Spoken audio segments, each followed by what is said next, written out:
protection, you need one who you can trust. To secure your investment, you need one who'll do you just. TDC Insurance, you're the one that you can trust. TDC Insurance, you're always safe with us. TDC Insurance is your go-to insurance company for all your insurance needs. We take pride in offering you the best solutions and ensuring our customers are fully satisfied. TDC Insurance, we take good care of you, guaranteeing you peace of mind. You're always safe with us. Maybe it's the way the brilliant gold liquid reflects our sunshine, or how the bright blue of its label mirrors the clear Caribbean skies overhead. Maybe it's the fresh, crisp taste of this beastly cold beer on a scorching hot day. Maybe it's even the way it brings us all together. But one thing is for sure, Carib is very much a part of who we are wherever we're from in the Caribbean. Carib, it's the way we play. Drink responsibly. People make the world go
It's a beautiful Saturday morning here in St. Kitts and Nevis. It is Saturday, October 8, 2022, and you're listening to WinFM 98.9.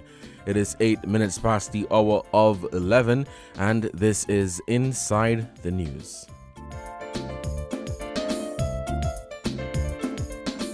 I am your host for today, Devon Cornelius.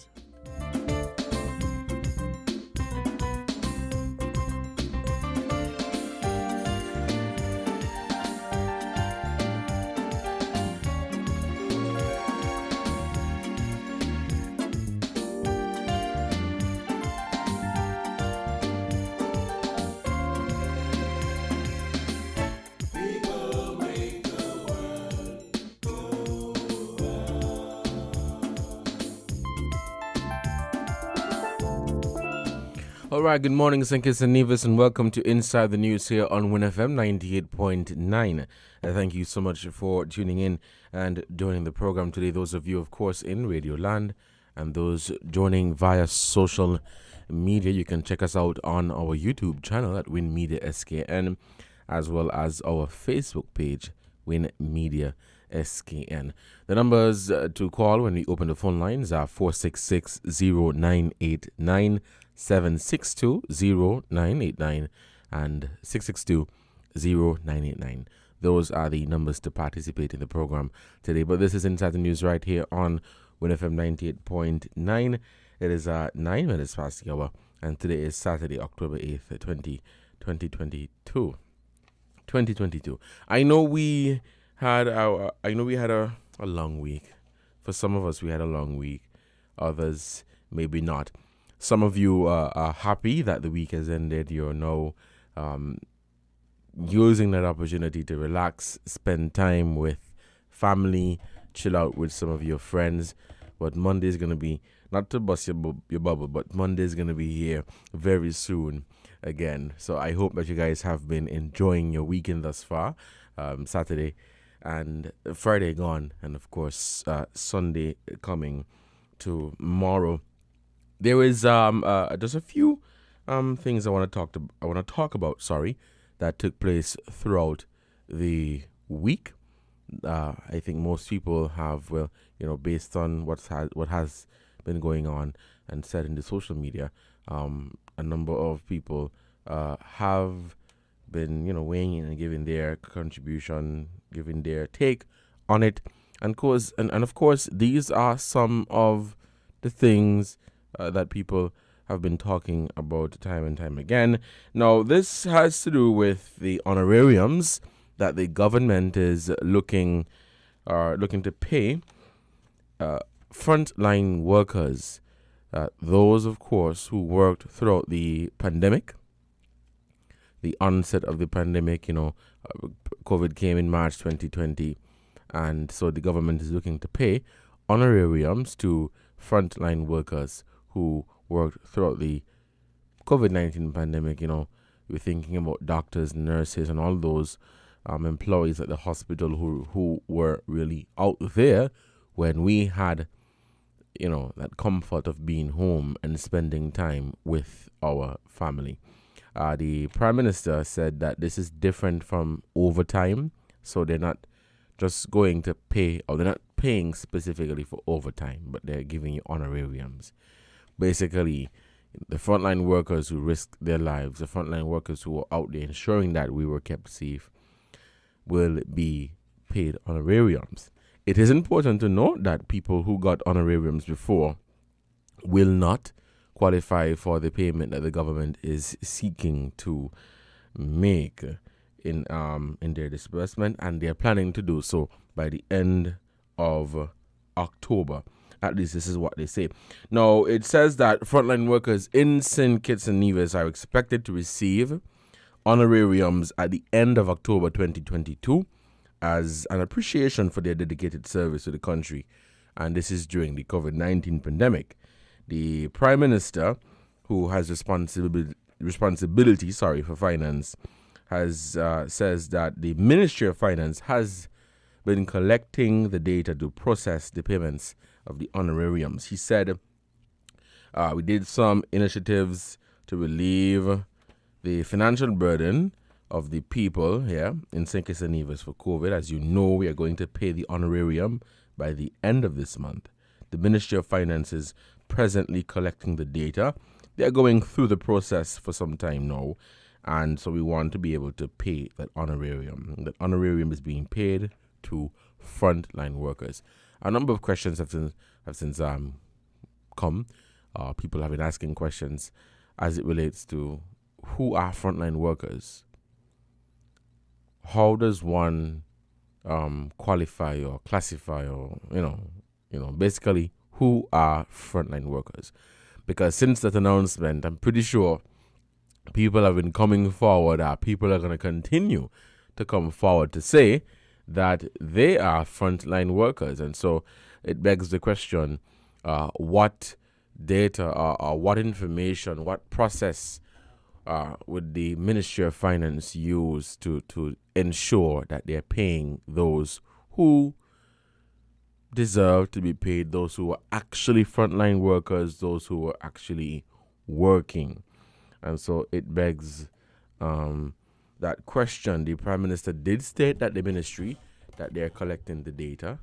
And so I guess if it's a case where if you were actually a frontline worker, I guess your supervisor or department head or whoever was in charge of you will inform you that hey, you were classified a frontline worker during the pandemic, you risked your life, etc., and you are now qualified, or you're going to qualify for an honorarium.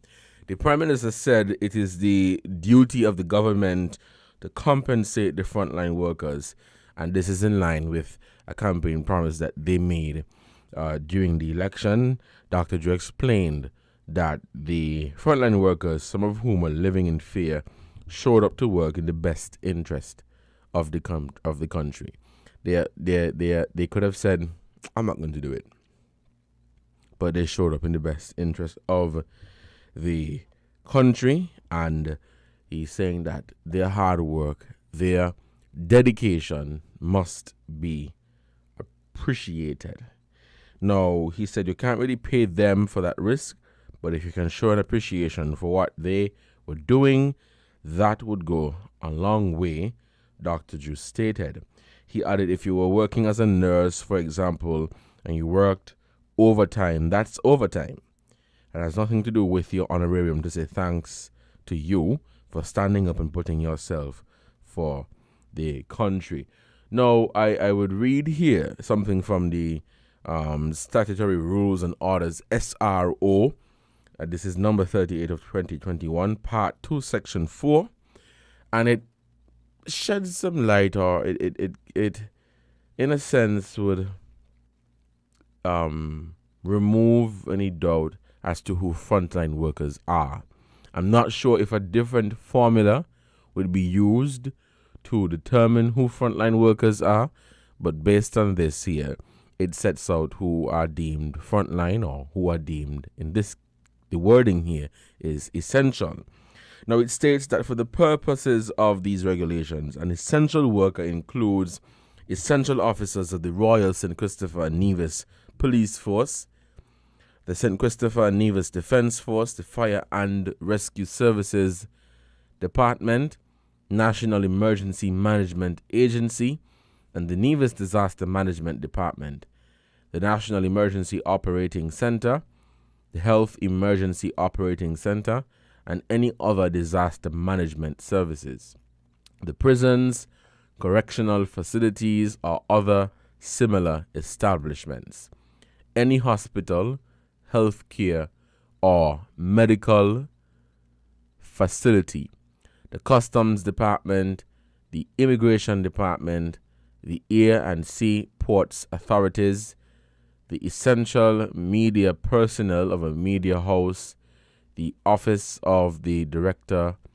of Public Prosecutions, the Attorney General's Chambers, members of Parliament, the Secretary of the Cabinet, the emergency technical personnel of any water, electricity, or any other encompassing the provision of electronic communications, including print and electronic media, the government printery, an approved hotel or approved quarantine facility. So you will see here that while it sheds some light, this specifically, during the pandemic, there were people that had to move about because work continued.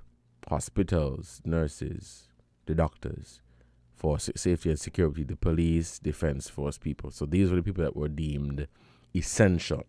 No, we're not sure if this is the formula or this is the guide that they're going to use to pay honorariums, but they've made it clear that if you received an honorarium before, then you're not going to qualify for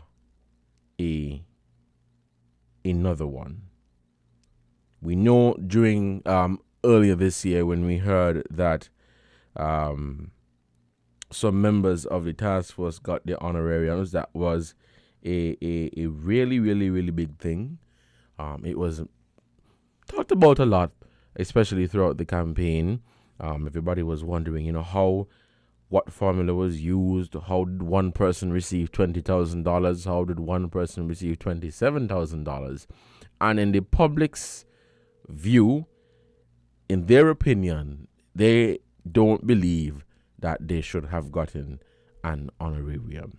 So when it was announced that the frontline workers now would be getting an honorarium, I think for the most part people are in support of this, and they were like, okay, I can understand a nurse getting an honorarium, because I remember doing a program here during the pandemic where some of the case managers came here to WinFM, and they were basically explaining the process of the case management and how, they dealt with people that came down with COVID. And these people basically risked their lives. These people basically spent all of their lives in the hospital, working, ensuring that, things were still operating, things were still flowing. So I don't think people necessarily would have an objection to them receiving an honorarium versus somebody who, they weren't really on the front line. I want to get your feedback on that. The phone lines are now open, and we'll be taking your calls at 466-0989-762-0989 or 662-0989. That is 466-0989 762-0989 or 662-0989. Are you in support of the honorariums being paid? I mean, and as I said, I really think about our nurses and our doctors and those people who were on the front line, those people who were actually out there working. When I listened to the case managers explain that, this is what they had to do, and they spent hours. Imagine one case manager being assigned to, let's say, 300 people or 400 people or 500 people. That must be really tiring. So that's really good that the government has taken the step to pay honorariums to these people. We have a caller on the line, so we're going to take this call now. Caller, good morning. You're on the air. Hello, caller. Good morning. You're on the air.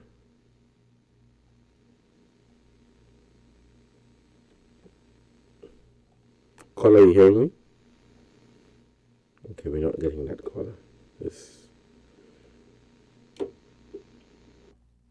Okay, please call us back at 466-0989-762-0989 or 662-0989.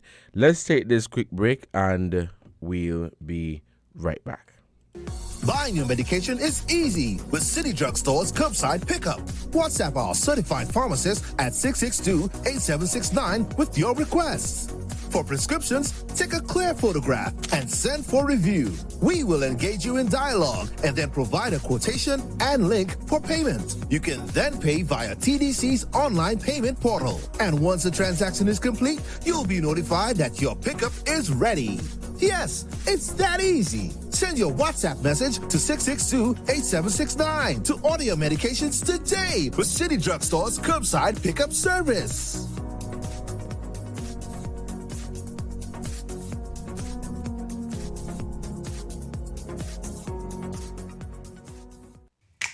Maybe it's the way the brilliant gold liquid reflects our sunshine, or how the bright blue of its label mirrors the clear Caribbean skies overhead. Maybe it's the fresh, crisp taste of this beastly cold beer on a scorching hot day. Maybe it's even the way it brings us all together. But one thing is for sure, Carib is very much a part of who we are wherever we're from in the Caribbean. Carib. It's the way we play. Drink responsibly. People make the world go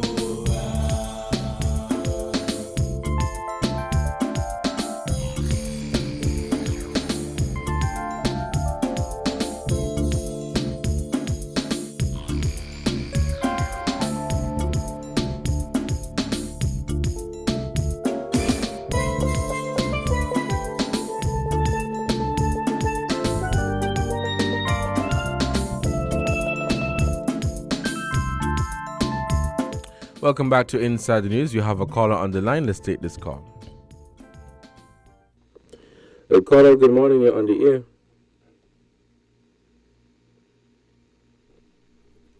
Hello, caller, good morning.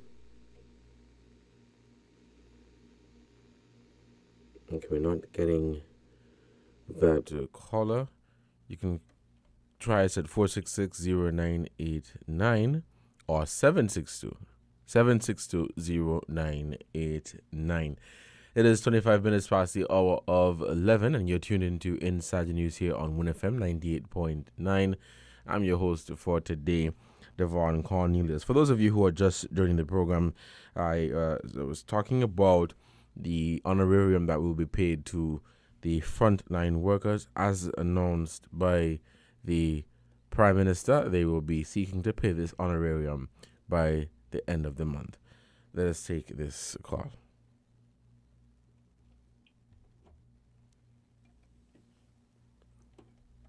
Caller? Caller, good morning. You're on the air.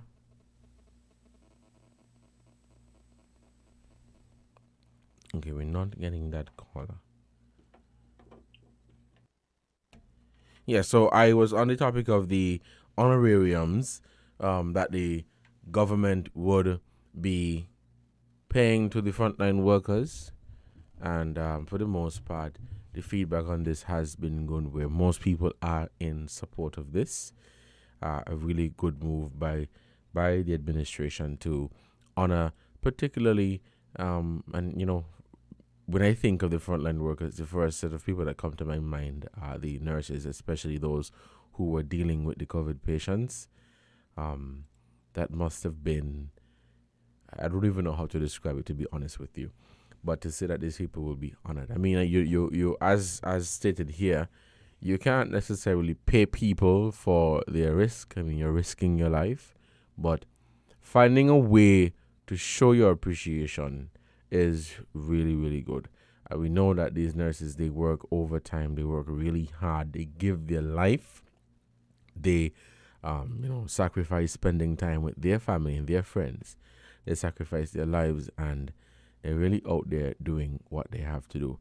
As I mentioned earlier, this honorarium, I think for the most part, when you hear honorarium, some people probably get annoyed, because we would recall that earlier in the year when we heard of honorarium and we heard of some of the figures that had been paid to other people that were deemed essential, it was not received. For the most part, it was not well received by members of the public. And so I saw a question here where someone asks, what is the process that they're going to use? What data or what information? How would you know that you are a frontline worker? Well, if you work in a hospital, then you just have a conversation with your department head, or you have a conversation with your supervisor, and they should be able to provide you with that information to say, hey, you are a frontline worker. We have a caller on the line. Let's see if we can get this caller in. Okay, we seem to have lost that call. We're trying to get this issue rectified as soon as possible. In the meantime, you can continue trying to call us at 466-0989, 762-0989, or 662-0989. This is Inside the News on WinFM 98.9. It is 29 minutes past the hour of 11. Let's get this caller in. Caller, good morning. You're on the air. Good morning. Good morning. You could hear me? Yes, I'm hearing you. Yes. I'm in full support of the workers getting the honorarium. I'm in full support of it. I think it's long overdue.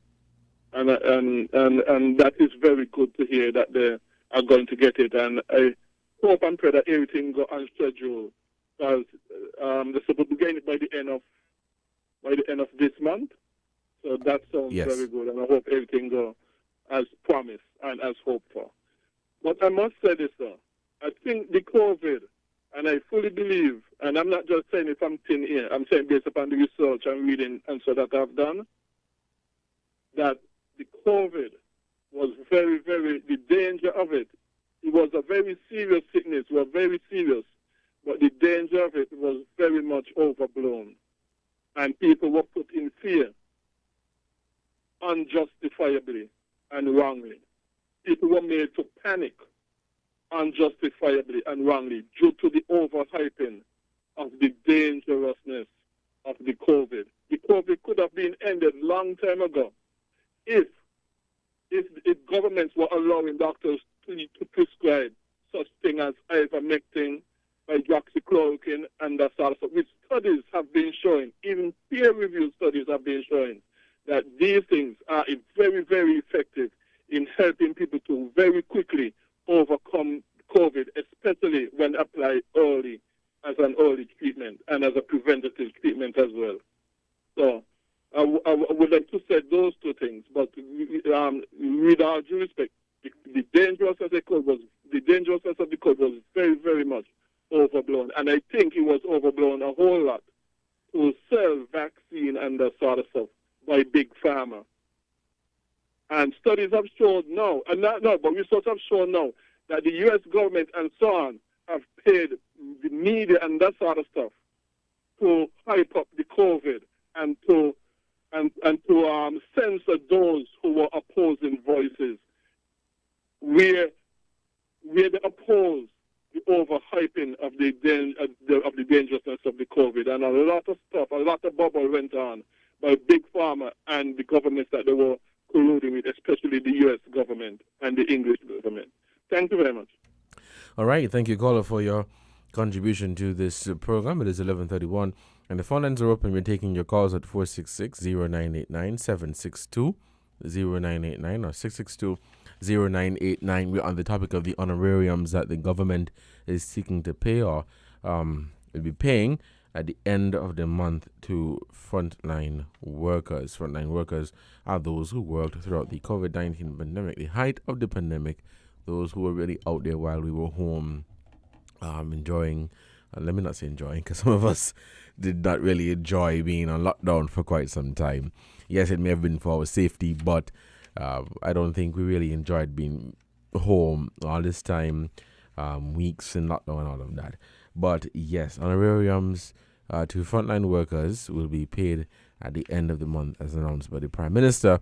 And the Ministry of Finance is currently putting together the data to determine who, well, let me just say putting together the data.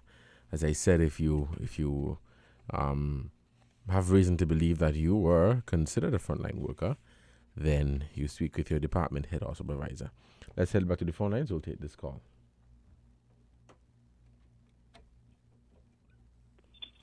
Caller, good morning. You're on the air. Hello, good morning. I've never called these weekday shows before, but I just have an opinion. Sure, go ahead. Basically, during the pandemic, when we were paid to those officials, many people then thought it was a right idea. I'm now seeing now to level the playing field to go and pay honorarium to everyone else. I don't think that's the best idea at this point in time. I think we should be able to recognize these people in some other forms rather than monetary. And that's just my opinion at this point in time.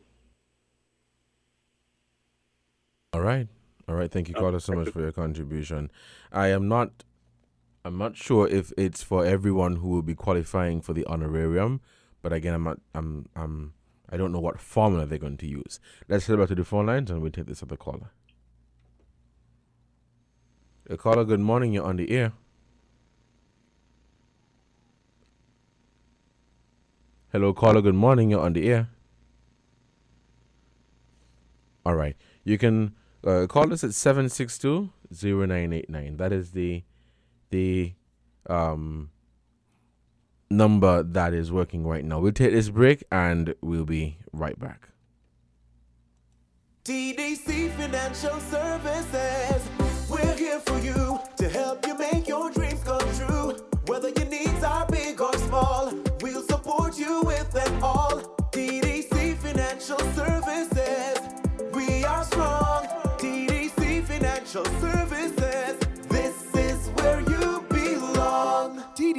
financial services where money is made easy. Maybe it's the way the brilliant gold liquid reflects our sunshine, or how the bright blue of its label mirrors the clear Caribbean skies overhead.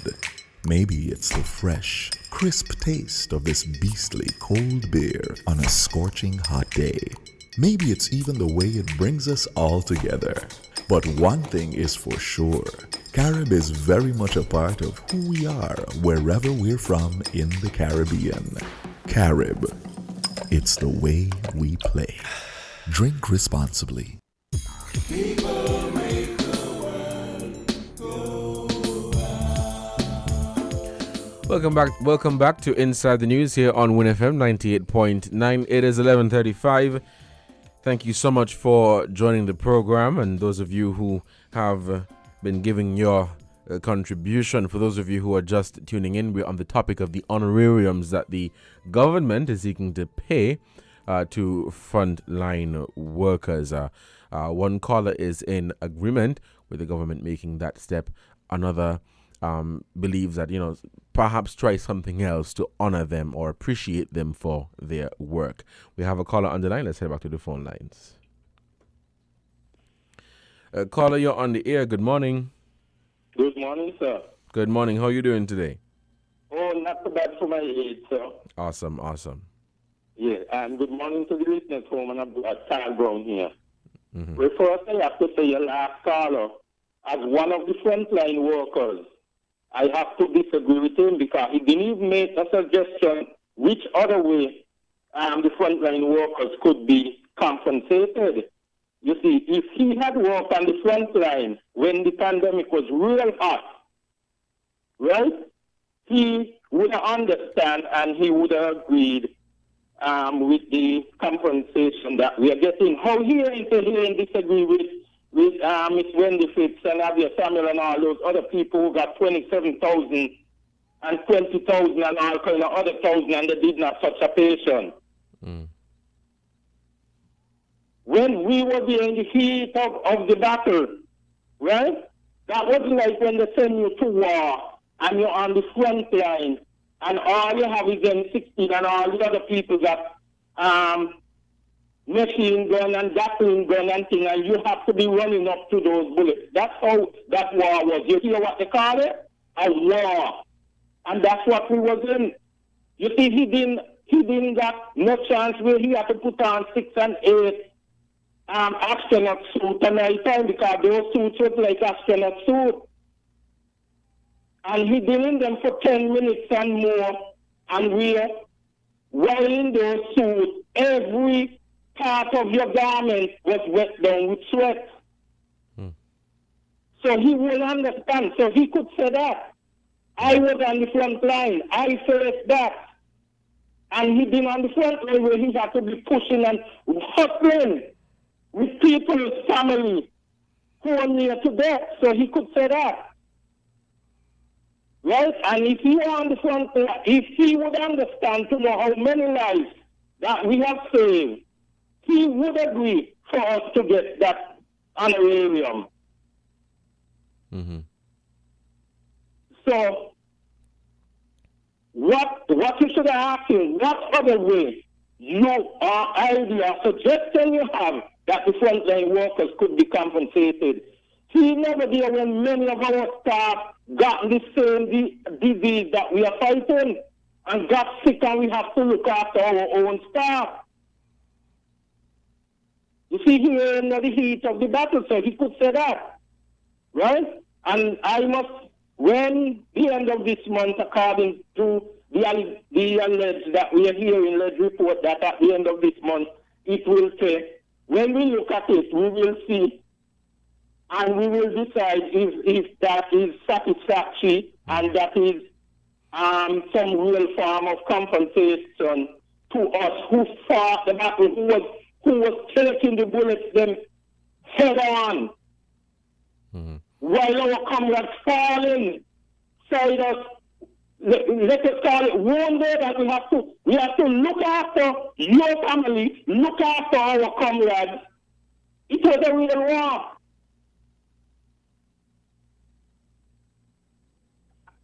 And it's he who would have been first in the battle to know when ambulance comes to people home. Imagine your family had to get out the way, hundreds of feet away. Mm-hmm. When the ambulance pull up anywhere, people had to be moved. People couldn't stay in the same area. That's how hot the battle was. Mm-hmm. So you believe with all of those challenges that frontline workers face, it is only good to pay them their honorariums. Of course. And Dr. Joe, who has been a doctor on the front line right here with us, all the while he was in opposition, he feels and he knows and he sees the pain and suffering that we suffer even before the sickness and the disease come. Mm-hmm. And after being there, he himself, who had to go to people home to give results, had to do checks and all of that, and see the condition that people's family was in. He had left with no choice but to award his fellow colleagues and comrades this honorarium. And I sure he will want to tell you all that when he hear that these other guys on the task force got those huge, handsome honorarium and wasn't in the heat of the battle, I maintain him. So as soon he got into office, he made that a priority. And Dr. Joe, all of us on the front line is saying, thank you, thank you, thank you. All the way into what it is yet, we're saying thank you. And I march for that. All right. I was in labor march in my PAM attire with labor placard marching for us to get our honorarium. And I must say that my march and protest, although I was alone, paid off. So I will look on today to see what kind of compensation I got for facing the battle head on at the front line. I go on, my boy. All right, caller, thank you for your contribution to this program. This is Inside the News here on WinFM 98.9. It is 11:42, and I'm your host for today, Devon Cornelius. For those of you who are just joining the program, we're on the topic of the honorariums that the government is seeking to pay frontline workers, particularly those who worked throughout the COVID-19 pandemic. And for the most part, callers have been giving their take, their view on this step or this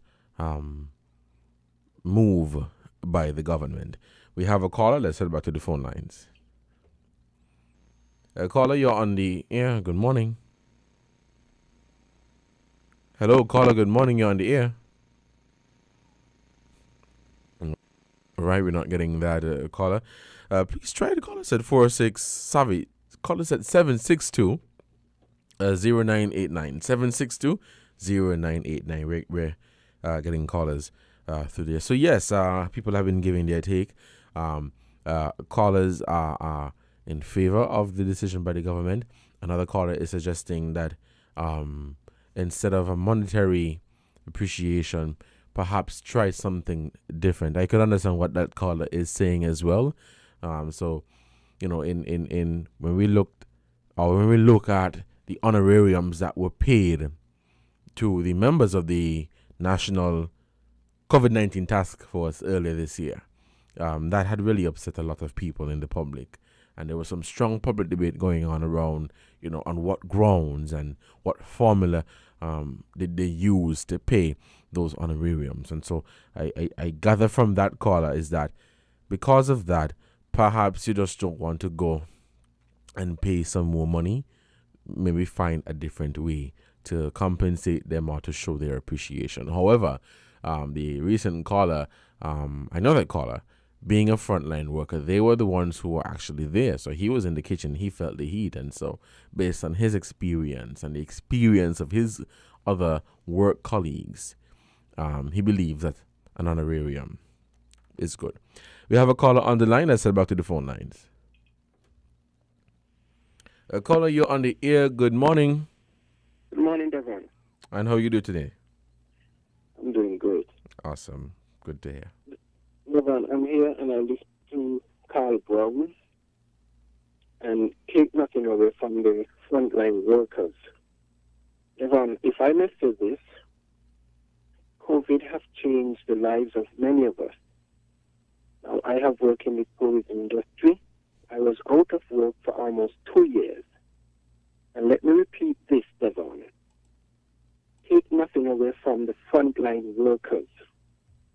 But I went back out to work about 9 months ago. And Devon, I am not putting in 5 hours where I am now presently working. So I am talking for the hotel workers. Mm-hmm. And let me repeat this again, take nothing away from the frontline workers. But we too, in the tourism and the hotel industry, many of us are not working 8 hours a day. Many of us are not working 5 days a week. I want the Prime Minister to consider us as well. I have signed up to get some relief from that place up at the enterprise, Hartford. I can't remember the name of the place, the initiative program. For over 5 months now, and I haven't heard from any one of them. So if the Prime Minister is listening, this is Journey here. I am speaking on the behalf of many of us who have worked in the tourism and hotel industry, and we are not making $500 every 2 weeks. Thank you for hearing me, Devon. And thank you, caller, so much for your contribution to this program. Just about 14 minutes left before we wrap up at 12 for the headline news. The phone lines are open and we're taking your calls right here on WinFM 98.9. This is Voices. Call us at 762-0989. That is 762-0989 or 662-0989. For those of you who have just joined the program, we're on the topic of the government paying honorariums to the frontline workers. There we had a caller making a special appeal to the administration, to the government, to consider hotel workers or workers in the tourism, specifically tourism hospitality. All right, we have a caller. We'll take this call. Caller, good morning. You're on the air.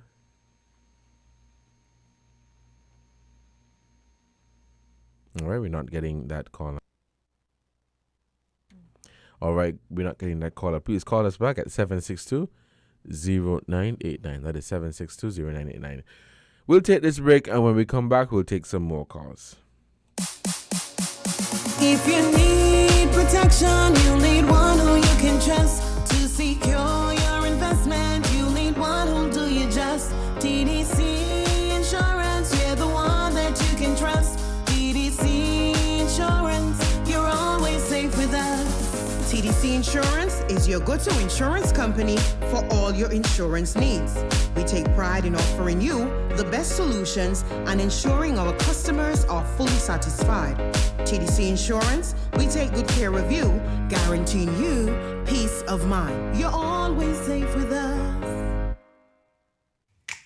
Maybe it's the way the brilliant gold liquid reflects our sunshine, or how the bright blue of its label mirrors the clear Caribbean skies overhead. Maybe it's the fresh, crisp taste of this beastly cold beer on a scorching hot day. Maybe it's even the way it brings us all together. But one thing is for sure, Carib is very much a part of who we are wherever we're from in the Caribbean. Carib, it's the way we play. Drink responsibly.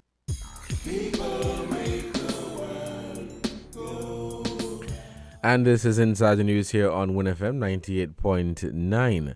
It is 11:49 here in our studios, and we're taking your calls at 762-0989. I'm your host for today, Devon Cornelius, and we're on the topic of the government paying honorariums. For the most part, they're callers who have been in support. They're callers who are in support of the government paying the honorarium. There's a caller who, suggested perhaps trying something differently, and open to different views, different opinions. I can definitely understand that. Listening to one of the callers who appeared to be a frontline worker, who is a frontline worker. Sorry, they're saying, I was there. I can tell you, it was not a good experience. We have a caller on the line. Let's take this call. Caller, good morning. You are on the air. Yeah, good morning. Here again, Carl here again. Also, where you have to look at, remember many of us who was on the front line, remember they had house quarantine, they had hotels and other private places quarantine. You on the front line and your family members was in quarantine at home, and you had to leave them to go out to fight this disease and this war. So look at it. Your family is home, sick, locked away because you can't be by them. You got family members in hotels that the authorities take to hotel and other secure places. You can't go to see them, but you have to go on the front line to fight the COVID of other people who gotten sick. Tell me that they're deserving of our financial honorarium. How did you cope with it? How did you feel working for that 2 years, having to deal with all of these challenges, COVID, and the fear of coming down with the disease? And when your comrades themselves are falling sick, you have to look after them, and the authorities have to take away some of them from you, put them in places where they could be treated much more better and more secure, away from the public. I didn't hear nobody make the noise when the farmer sugar workers got paid twice. Did you hear a big hurrah? I did not. Okay. Right? Many people were happy. Some get paid twice, some get paid once. So why is it now your caregivers, caretakers, is going to get something for a significant extra job that they had no experience with, and fight it and win that battle and win that war? And you now saying that they don't deserve of a financial honorarium? Where could your heart be? I wonder if you had any family members gotten sick of that disease, or even died. I'm gone, sir. All right, caller. Thank you for your contribution to this program. It's 11:54. The phone lines are open. We'll take just 2 more calls before we take a break at 12 for the headline news. Just 2 more calls, and then we take a break. 2 more calls before we take a break for the headline news. For those of you who have just joined the program, this is Inside the News here on WinFM 98.9. It is 11:53 here in our studios. For those of you who've just joined me on the topic of the government looking to pay honorariums to frontline workers. I know some questions have been asked as to who exactly will be getting this honorarium, or what process, what data, what are they going to use to determine how much you get and who gets an honorarium. As it is right now, we understand that the Ministry of Finance is in the process of gathering data. It says hold on, I just had it right here. But we understand that the Ministry of Finance is presently collecting the data, and they are going through the process, and they would be able to pay. According to the Prime Minister, they would be able to pay that honorarium. But in terms of who exactly is going to get the honorarium, or how does one, or if you're actually a frontline worker? That is a question that unfortunately I cannot answer for you at this time, but I'll try to get the answer for you, of course, before the end of the month. Again, let me say thank you for your contribution so far. We'll take a break at 12 for the headline news, and when we come back, we will continue the program here inside the news on WinFM 98.9. But the topic of honorarium, this has always been a very interesting topic, as of course, from early this year when the news broke that members of the task force had been paid honorariums, and you did not hear anything about the actual and I say yes, the actual frontline workers, the nurses, the doctors, the people who were in the hospital, the people that had to deal with COVID-19 patients. These people, they were the ones who were actually out there, and they did not get anything. That is the point I am trying to make. The people who are actually dealing with COVID-19 patients did not receive an honorarium. And that's sad. That is really, really, really sad. So it's good to see that this is a step that is being taken by the government to pay honorariums to these frontline workers. Yes, you can't pay people for risking their lives. There is no amount of money. It is $10 or $100,000, for risking their lives. But it is a way, I understand, it is a way of showing your appreciation, your gratitude to them for showing up when they ain't had to, but for showing up and for risking their lives. Because bearing in mind that a lot of these frontline workers, they too have family members. They too have a family. They too could have been home spending time with their family. I'm pretty sure that there were frontline workers that had family members that came down with COVID. And so imagine, let's just say you were one of the case managers and you're assigned with 300 people to monitor. And of course, you have 2 children at home, or you have a relative at home and they have COVID. A very difficult position that you have been put in. And so we understand that a lot of the healthcare workers, those that worked in the COVID, they were under a lot of stress. They were under a lot of stress, and I would have wanted to be in their position. Absolutely not. I don't think I would have been able to deal with 300 and 400 and 500 people. Having to call all these people, or having all these people trying to call you at the same time.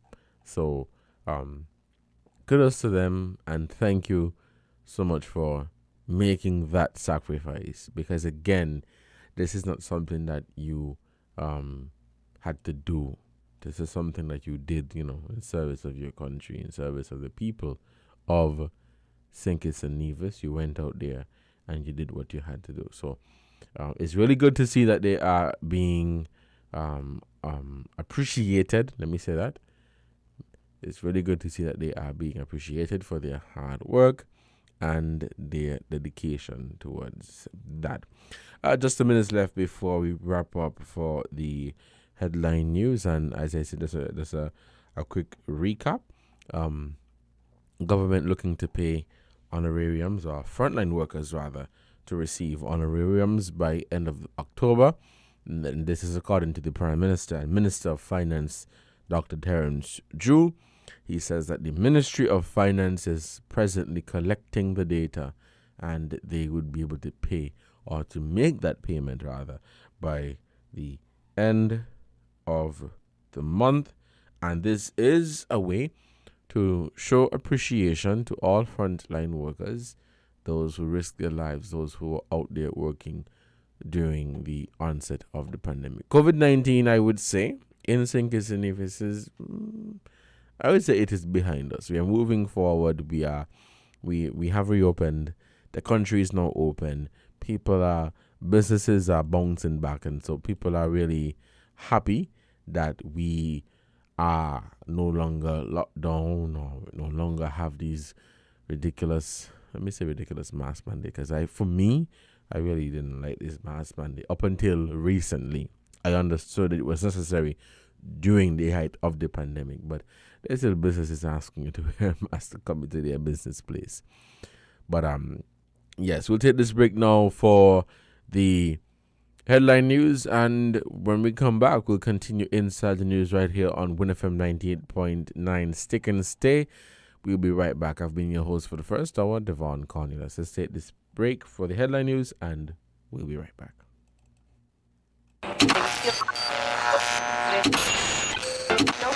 You found the sound. 98.9. Win FM.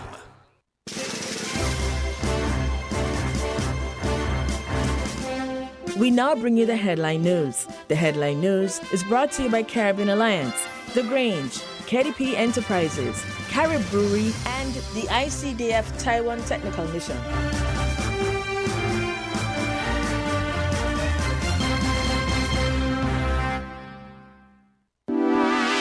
Shipping your cargo shouldn't be a hassle. It can be as easy as a single call to Amerijet International, your worldwide cargo transportation solution. We provide all the services you need to ship your goods anywhere in the world, whether your shipment is fresh, frozen, large or small, alive or hazardous. You can count on Amerijet to deliver it safe and sound. Amerijet International, by land, sea or air, we get it there. For more information, visit us online at www.amerijet.com or call us at KDP Enterprises at 466-9595.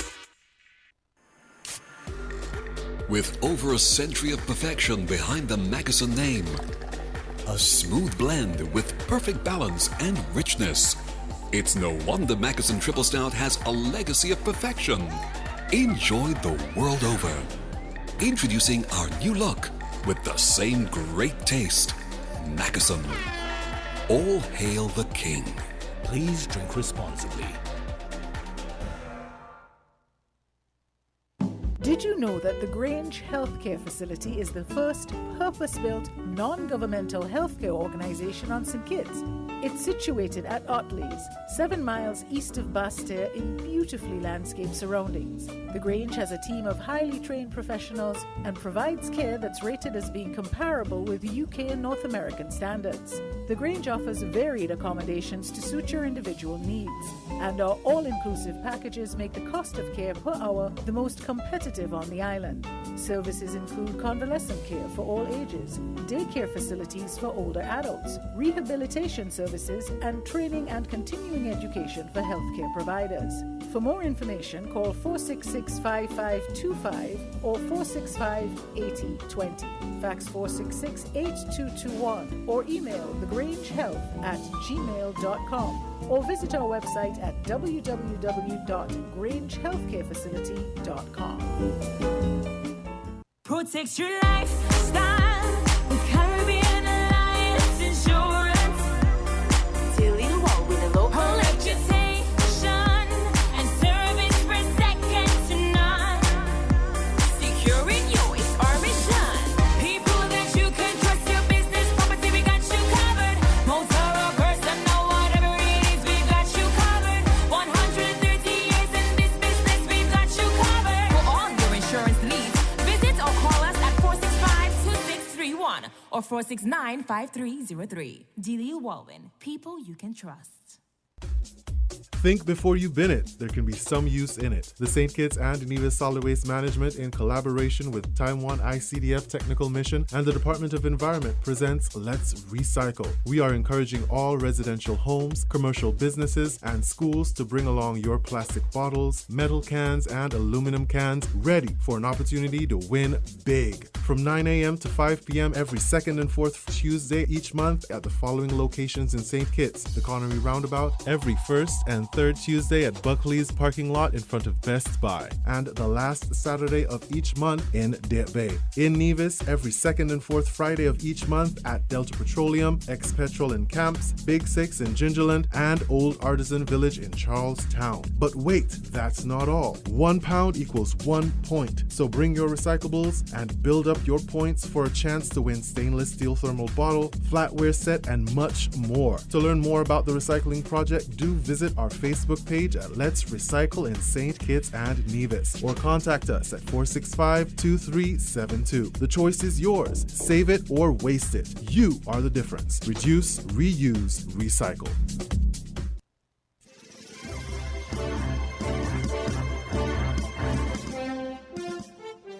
With the Win Headline News, I am Kevon Brown. And I am Devon Cornelius. Making the headlines: autopsy rules Alicia Dunwad's death a result of blood loss from a stab wound to the neck. Public questions the investigation into the death of a Jamaican resident of St. Kitts. Man charged for unlawful carnal knowledge. New chairpersons for Social Security and Development Bank Boards of Directors appointed. The first shipment of oil from Venezuela to arrive in St. Vincent and the Grenadines by the end of October 2022. Wealth creation in the limelight for the region's observance of Financial Information Month. Internationally, a large fire has broken out on the only bridge directly linking Crimea to Russia, with a section of the road collapsing. Now, the details.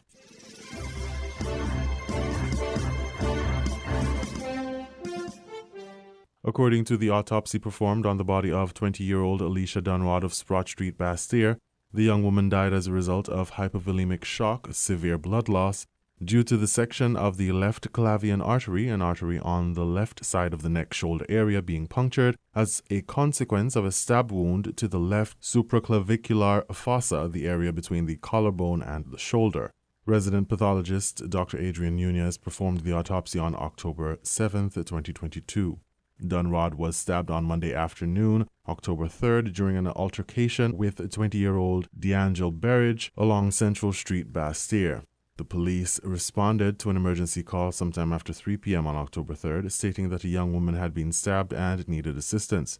Berridge, 20, of Sadler's Village, has since been charged with the murder of Dunwad. She was charged on October 6th and remanded at His Majesty's Prison.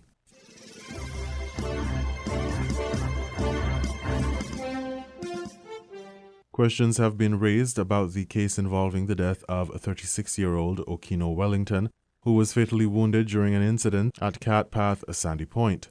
The question from the public has been why no one has been charged for the death of the 36-year-old man. The incident occurred before midday on September 17th. When the authorities responded to the matter, they met Wellington's motionless body lying on the floor inside a house at Cat Path with what appeared to be a wound to his chest. Wellington, originally from Jamaica but resided in Tabernacle, St. Kitts, was pronounced dead at the scene by the district medical officer. Reports suggest that Desiree Shield was taken into custody on September 17th following a domestic violence dispute resulting in Wellington's death. Shield was then released from police custody on September 20th. The arrest of Shield sparked public outrage as they were circulating videos and voice notes that alluded to an alleged physically abusive relationship between Shield and Wellington. After news of Shield's arrest, advocates against domestic violence began to rally behind the young woman. On September 19th, dozens of individuals gathered in Sandy Point to protest against the apprehension of Shield. They called for her release, shouting "Free Desiree" in front of the police station in Sandy Point. Since then, there has been no update on the investigations and no charges have been brought forth. According to a source close to Win, the case is pending and investigations are ongoing. More on this as information becomes available.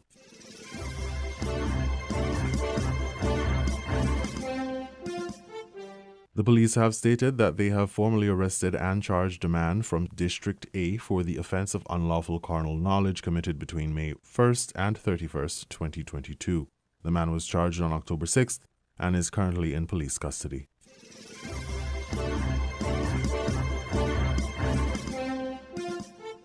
Prime Minister and Minister with Responsibility for Finance, the Honourable Dr. Terence Drew, has made 2 new appointments for the St. Christopher and Nevis Social Security Board and the Development Bank of St. Kitts and Nevis. Janet Harris has been appointed the new chairperson for the Social Security Board, and Shavon Douglas has been appointed the chairperson for the Development Bank Board of Directors. Janet Harris has developed a multidisciplinary background with extensive experience in financial management, accounting, auditing, anti-money laundering, strategic planning, and change management. She holds an associate's degree in business management as well as a Bachelor of Arts degree in accounting from the University of the Virgin Islands and a Master of Arts degree in international business management from the University of Westminster, London. She is a certified public accountant, a certified anti-money laundering specialist, and a member of the American Institute of Certified Public Accountants and the Association of Certified Anti-Money Laundering Specialists. Harris holds the Chartered Director designation from the Caribbean Governance Training Institute. She has worked as a consultant in the areas of governance, strategic planning, and implementation, anti-money laundering, and countering the financing of terrorism. She is presently the Chief Executive Officer of the St. Kitts Cooperative Credit Union as that organization undertakes strategic transformation.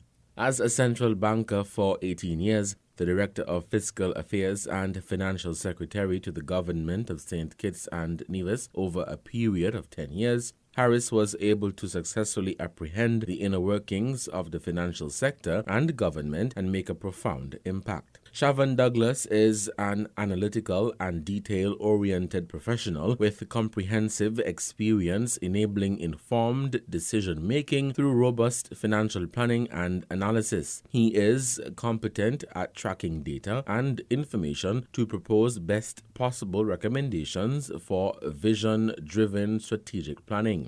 Douglas has a proven track record enhancing revenue and building strong professional relationships. He is equipped with an in-depth understanding of financial statement analysis, loan management, and general banking operations. Douglas holds a Bachelor of Arts degree in Economics from the St. Francis College, postgraduate certificate in Project Management from University of Bradford, Master in Project Management from Universidad para la Cooperación Internacional, and Master of Business Administration in Accounting and Finance from the University of Maryland Global Campus. He has worked as an assistant branch manager at M&T Bank in Buffalo, New York, a multi-state community-focused bank founded in 1856 that serves New York, Maryland, New Jersey, Pennsylvania, Delaware, Connecticut, Virginia, West Virginia, and Washington. Douglas also worked as a personal banker at Carver Federal Savings Bank in the Greater New York City, one of the largest African-American banks in the United States, where he provided financial counseling, marketing strategies, and helped to minimize operational discrepancies by improving their review and approval process. Shavon Douglas worked at Development Bank for 10 years, and climbed the ranks serving as a senior project officer, senior business support officer, and as the manager of the Business for Support unit.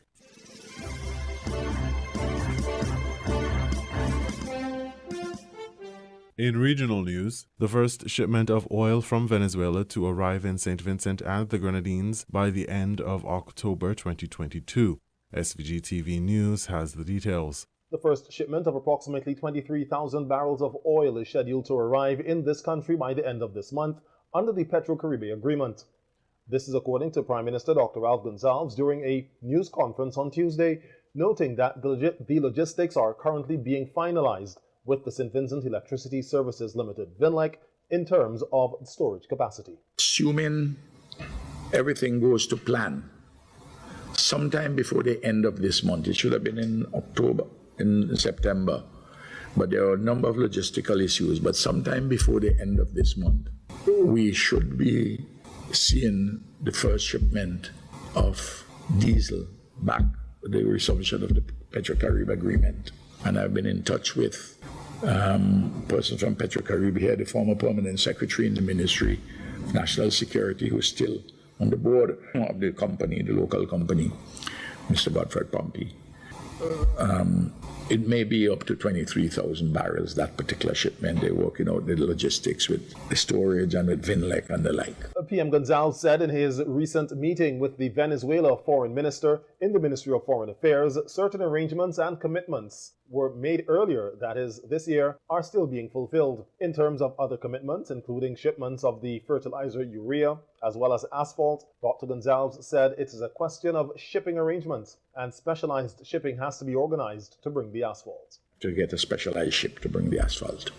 So we are making progress on all the items, save and except the item dealing with the housing, because the entity, the company, which was, I've been advised, which was supposed to address the housing. Remember, we had discussed about 150 houses. That entity has reduced the extent of its production. So it's still in the pipeline, but I've had to discuss alternative with another country, a possible solution to some of the immediate pressing housing needs.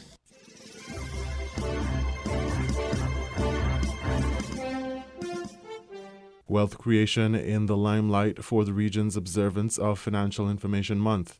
Grenada Broadcasting Network has that report. The target of this year's Financial Information Month, according to the governor of the ECCB, Timothy Antoine, is wealth creation. The Eastern Caribbean Central Bank was established on October 1st, 1983, and is the monetary authority for the 8 member countries. The ECCB governor explains that the shift in focus to wealth creation is driven by the need to expand from financial literacy and empowerment to include financial wellness and resilience.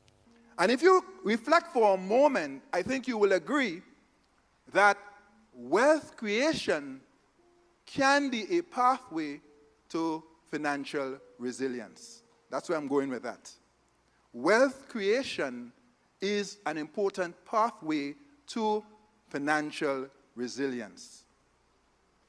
Personal financial resilience, national financial resilience. Referencing the United States, Governor Antoine notes that 1 in 2, or 58% of U.S. citizens are invested in the U.S. stock market, while only 4% of citizens in the ECCU have invested in regional and international stock markets. I'm making this point, and I know Mr. Morton, as Deputy Chair, will appreciate the point. We need to see more of our people invest in the stock market, regional and international. And yes, I know right now the stock market is turbulent. It will settle. You have to think long. And therefore, we need to see more of our people invest in securities. So you want to know more about this investing thing I just mentioned? Check out the Home Mortgage Bank website, echmb.com. Check out the ecsconline.com. You can find more information there. The ECB governor says during the month of October, the bank will focus on several topics, including entrepreneurship, investing in securities, and cryptocurrency. I am Gerard Joseph for GBN News.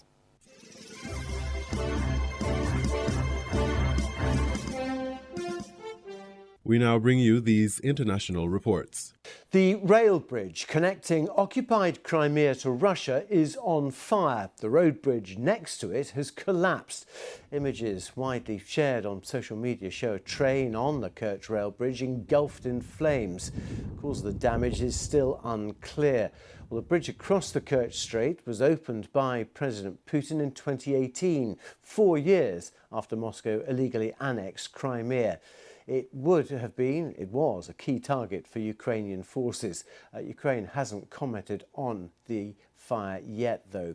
I've been speaking to our correspondent in Kyiv, Ugo Bashega, and he gave us the latest details. Very dramatic images coming from Crimea. So Russian state media are saying that a fuel tank is on fire. That hasn't been independently confirmed, but we do see plumes of smoke emerging from this bridge in Crimea. So obviously it is very significant because this is the bridge that connects Russia to Crimea. It was opened in 2018 by President Putin, and it has been seen as a key target for the Ukrainian forces. because Crimea is the peninsula that was invaded and annexed by Russia in 2014, something that the Ukrainians haven't recognized. And the government here has been saying that they would go ahead to try to recapture Crimea. And since the start of this counter-offensive, the Ukrainian counter-offensive, a number of explosions have happened in the peninsula. The Ukrainians haven't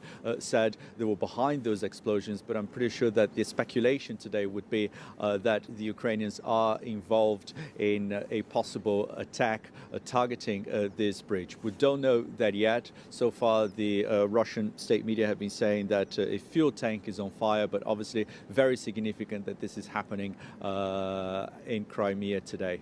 Well, you talk about the symbolism, but what about the strategic importance of this bridge as well in terms of traffic going from the mainland into Crimea, which of course, as you said, was annexed by Russia back in 2014?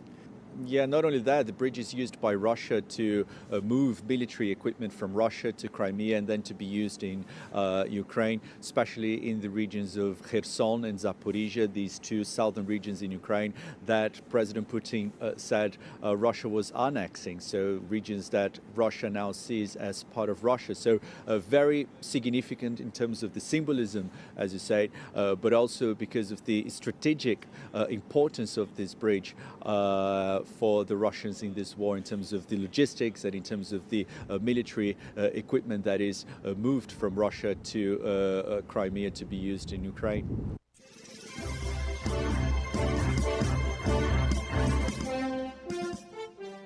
I'm announcing a pardon for all prior federal offenses for the simple possession of marijuana.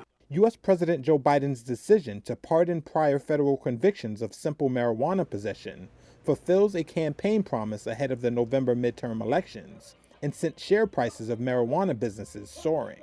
But it left many frustrated and wanting more. Morgan Fox is the political director of NORML, an organization pushing for marijuana legalization. Clearly, there is quite a bit more work to do, particularly when you look at the fact that the vast majority of marijuana arrests take place at the state and local level. But this is certainly a good start. State-level convictions remain for now, and it's unclear if states will follow the federal example and expunge the records of those convicted of simple marijuana use. Doug Kelly is the executive director of Cannabis Equity Illinois Coalition. Facts are the facts. And for Joe Biden to sit there and say this is gonna, yes, it's gonna help some people, but it's not gonna help the masses. You gotta look at this on the federal level and the state level to make a huge impact. Terrell Anderson spent 13 years in prison for marijuana felony convictions. Everybody in the state penitentiaries need to be released. They need to be released for the simple fact that you get all these dispensaries out here getting rich off what they went to jail for. Like myself, I went to jail for this. The biggest beneficiaries of Biden's move might be businesses. According to cannabis-focused research firm BDSA's September projections, the global cannabis industry is forecast to hit $55 billion in sales by 2026, with the U.S. market growing to $40 billion by then, up from $25 billion last year. Industry experts believe U.S. federal reforms could push those figures much higher.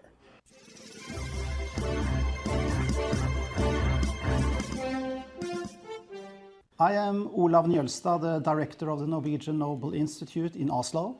An unexpected phone call. On behalf of the Center for Civil Liberties will be awarded the Nobel Peace Prize for 2022.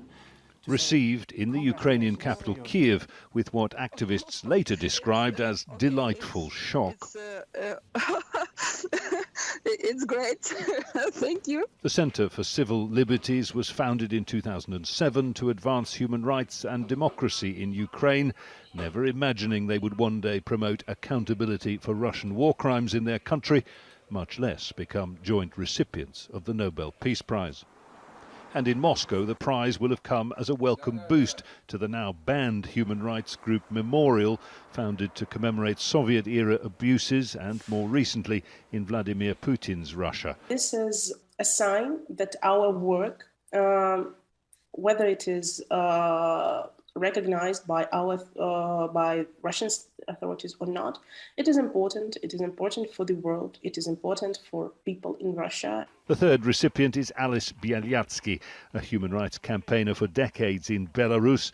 His group Vyazna documents the use of torture under Putin ally Alexander Lukashenko against political prisoners, which he has become, jailed without trial since 2020.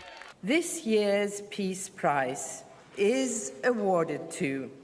In announcing the awards, Nobel Committee Chair Berit Reiss-Andersen acknowledged that this was a peace prize set against the worst war on the European continent in 7 decades. Speaking afterwards, she told Al Jazeera that the prize was bound from time to take on a political dimension. Our mandate is to identify the individual or the organization who in the past year has contributed most to peace. Now, issues of war and peace are always political, but that is the political context of the prize. She said the recipients in 3 neighbouring countries involved in the war demonstrated the significance of civil society for peace and democracy. In the press conference that followed the announcement, Mrs. Reiss-Andersen was asked whether this year's award was intended as a pointed message to Russian President Vladimir Putin on the occasion of his 70th birthday. She denied that to the extent that it concerned him at all, she said. The award would highlight how his authoritarian regime and the one in neighbouring Belarus sought to suppress human rights and those who try to uphold them. Jonah Hull, Al Jazeera, Oslo.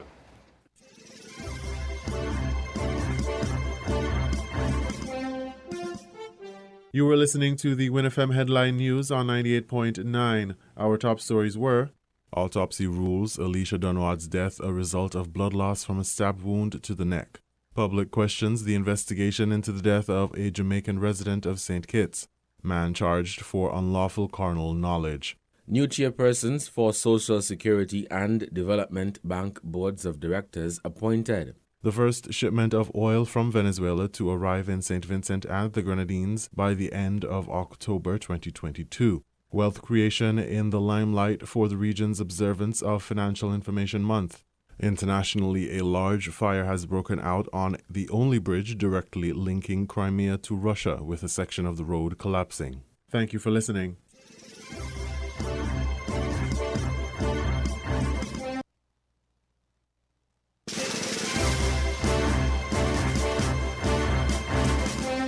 That was the WinFM Headline News. The Headline News is brought to you by Caribbean Alliance, The Grange, KDP Enterprises, Carib Brewery, and the ICDF Taiwan Technical Mission.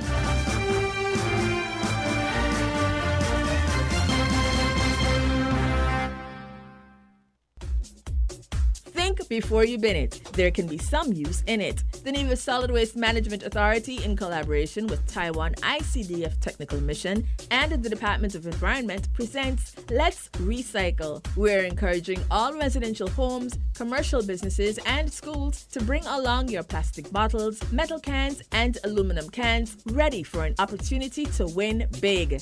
From 9 a.m. to 5 p.m. at the following locations: in Nevis, every second and fourth Friday of each month at Delta Petroleum, ex-Petrol in Camps, Big Six in Gingerland, and the Old Artisan Village in Charlestown.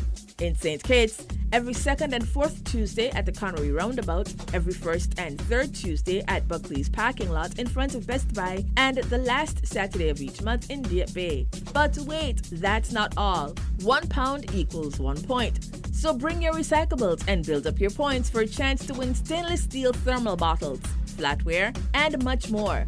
To learn more about the recycling project, do visit our Facebook page at Let's Recycle in St. Kitts and Nevis, or contact us at 465-2372. The choice is yours. Save it or waste it. You are the difference. So think smart. Take PAT, reduce, reuse, recycle. Protect your lifestyle with Caribbean Alliance Insurance. Till you walk with a low electrification and service for second to none. Securing you is our mission. People that you can trust, your business property, we got you covered. Motor or personal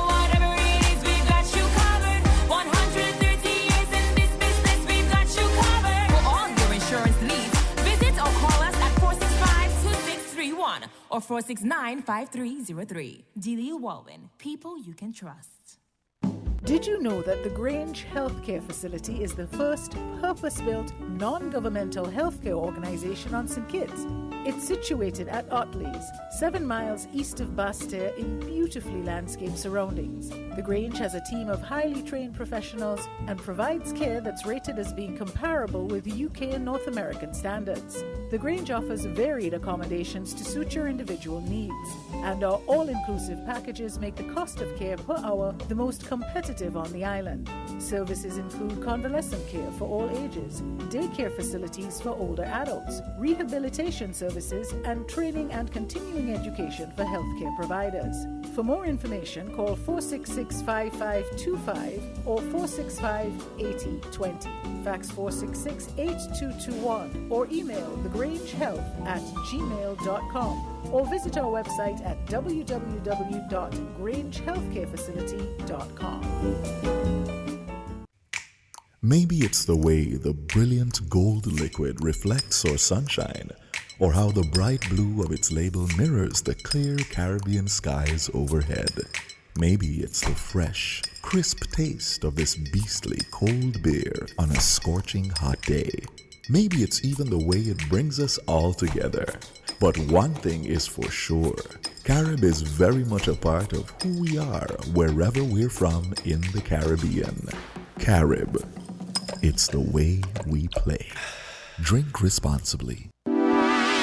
Shipping your cargo shouldn't be a hassle. It can be as easy as a single call to Amerijet International, your worldwide cargo transportation solution.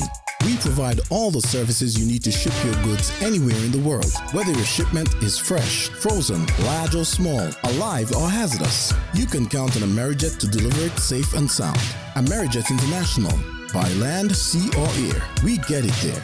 For more information, visit us online at www.amerijet.com or call us at KDP Enterprises at 466-9595. WINN is 98.9. 98.9 is Win FM. People make the world go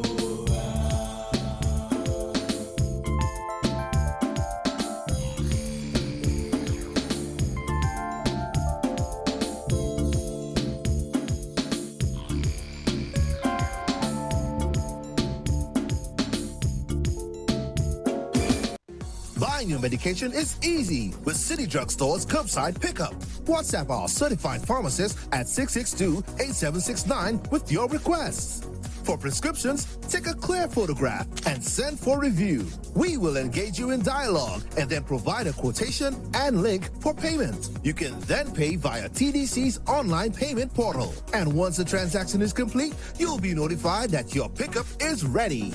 Yes, it's that easy. Send your WhatsApp message to 662-8769 to order your medications today with City Drugstore's curbside pickup service.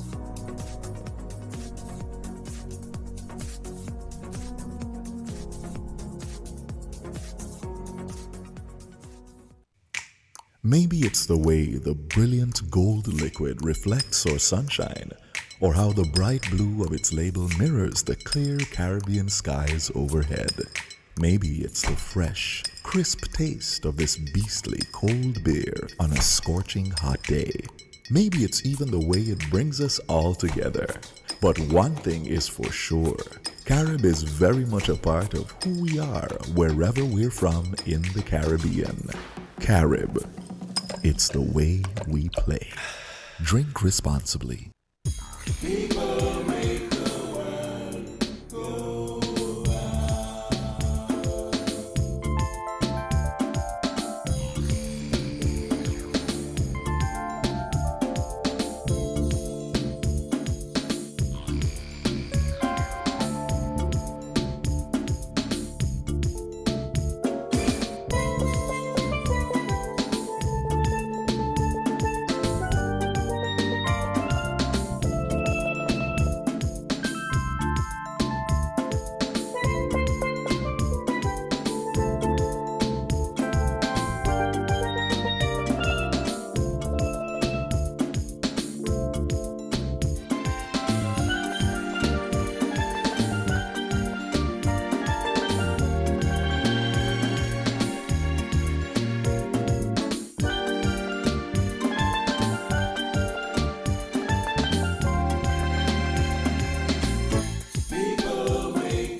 Welcome back to Inside the News right here on WinFM 98.9. It is 12:35 here in our studios, and it is Saturday, October 8th, 2022. I'm your host for today, Devon Cornelius. Thank you so much for joining today's edition of Inside the News.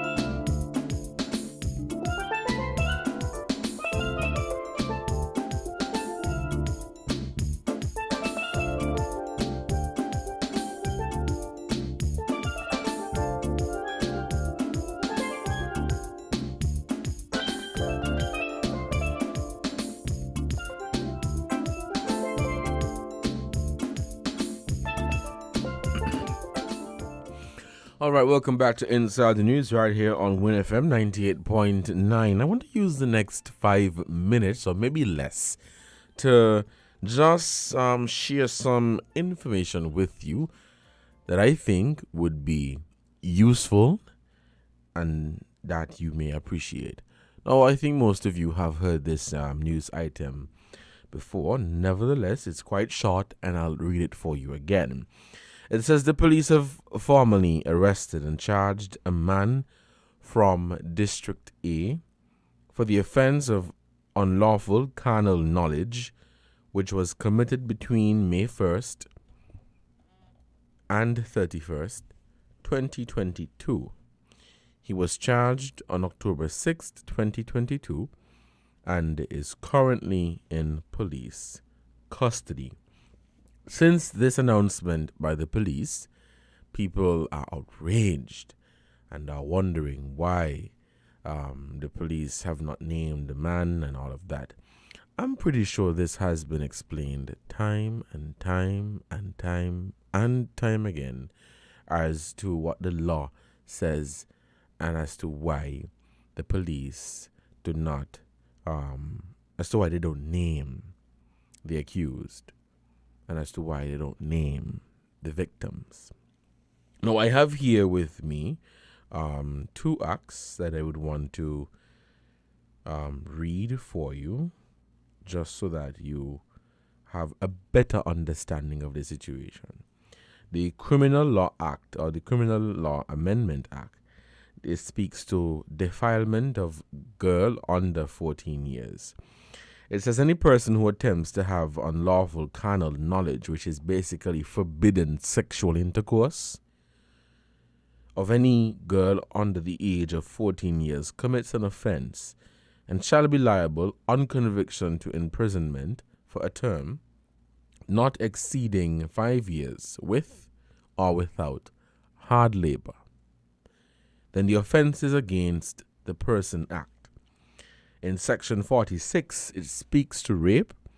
It says any person who is convicted of the crime of rape shall be guilty of a felony, and on conviction shall be liable at the discretion of the court to life imprisonment with or without hard labor.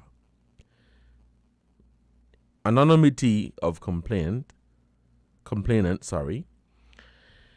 It says after a person is charged with an offense mentioned in Section 72, and an offense, one of the offenses mentioned there is rape. It says no matter which is likely to lead members. So after a person is charged with an offense mentioned in Section 72, no matter which is likely to lead members of the public to identify a person as the complainant or as the accused in relation to that offense shall either be published in a written publication or be broadcast in St. Christopher and Nevis, except where, on the application of the complainant or the accused, the court directs that the effect of the restriction is to impose a substantial and unreasonable restriction on the reporting of proceedings, and that it is in the public interest to remove the restriction in respect of the applicant, or, in the case of an accused, after he or she has been tried and convicted of the offense. Any person who publishes or broadcasts any matter contrary to subsection 1 commits an offense and is liable on summary conviction to a fine not exceeding $5,000 or to imprisonment for a term not exceeding 2 years. Now, the person referred to in subsection 2 is, in the case of a publication in a newspaper, any proprietor, editor, or publisher of such newspaper. In the case of any publication, the person who publishes it. And in the case of a broadcast, a body corporate which transacts or provides the program in which the broadcast is made, and any person having functions in relation to the program corresponding to those of an editor of a newspaper. Now, with regards to accused means a person named in an information laid alleging that the person has committed the offense, and a person who appears before a court charged with the offense complainant includes, in relation to a person accused of an offense under this act, the person against whom the offense is alleged to have been committed. So I'm hoping that this has provided some clarity or help to clear the air that when you have someone being accused of rape, the police cannot just get up and say that John Doe has been accused of rape or John Doe has been charged for rape. You have to bear in mind the victim. For most cases, it's the victim. Yes, you may have people that may have knowledge of the crime. If you have knowledge of the crime, call the police. But you may have people who may have knowledge of the crime. And so they may already know who the accused is. They may already know who the victim is. But others may not. And so you don't want to find yourself in a situation where this person is accused of rape, and at the end of the day, they were innocent all the time. They were charged for it, but they were wrongfully charged. And so this is why the police, this is why they do what they do. It's not that they're trying to, oh, let's protect this person because we don't want society to be harsh on them. So this has been explained time and time again. So I just did this so that we can have a better understanding. If you want more information on this, I encourage you to visit www.legal.gov.kn. That is www.legal.gov.kn, and that will lead you to the website of the Ministry of Justice and Legal Affairs. Now, when you get there, you navigate through the website, you look for laws, and it will lead you to the section that would allow you to look for the different laws and bills and all of that in relation to the National Assembly, to our Parliament. And so that is www.legal.gov, that's gov.kn. When you get to that website, you will find all the information that you're looking for. So you just go into the search engine at the bottom, closer to the bottom of the page, and if you want to find out about rape, you just type in rape. If you want to find out about guns, you type in guns. If you want to find out about marijuana, whatever you want to know about, I'm just mentioning these things. But whatever you're not sure of as it relates to the law, and you want to know what does the law say, just for your own knowledge, so that if you are in future engaged in a conversation like this, you can be informed, you can be educated, and you can, give a response from an informed position. Well, according to such and such, this is why this action is taken, or this is why they have not been doing this. It's not just because the police them feel like they want to say this or they want to say that. There are laws that govern the land. And so again, for those of you who may have missed it, the website to visit is www.legal.gov.kn,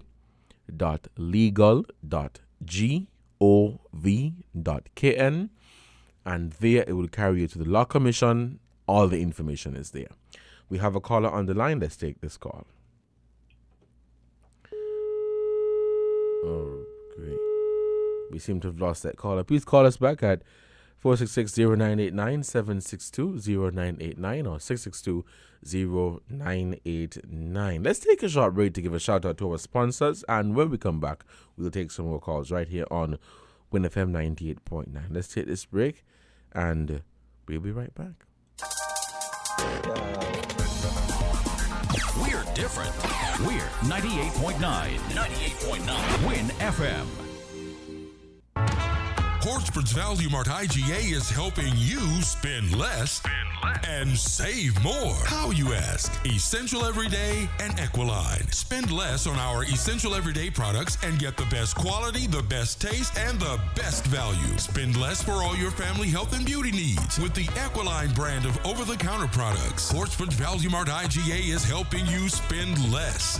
With our Essential Everyday products and Equiline over-the-counter health and beauty care products. Shop smart and spend less at Value Mart, where price matters most.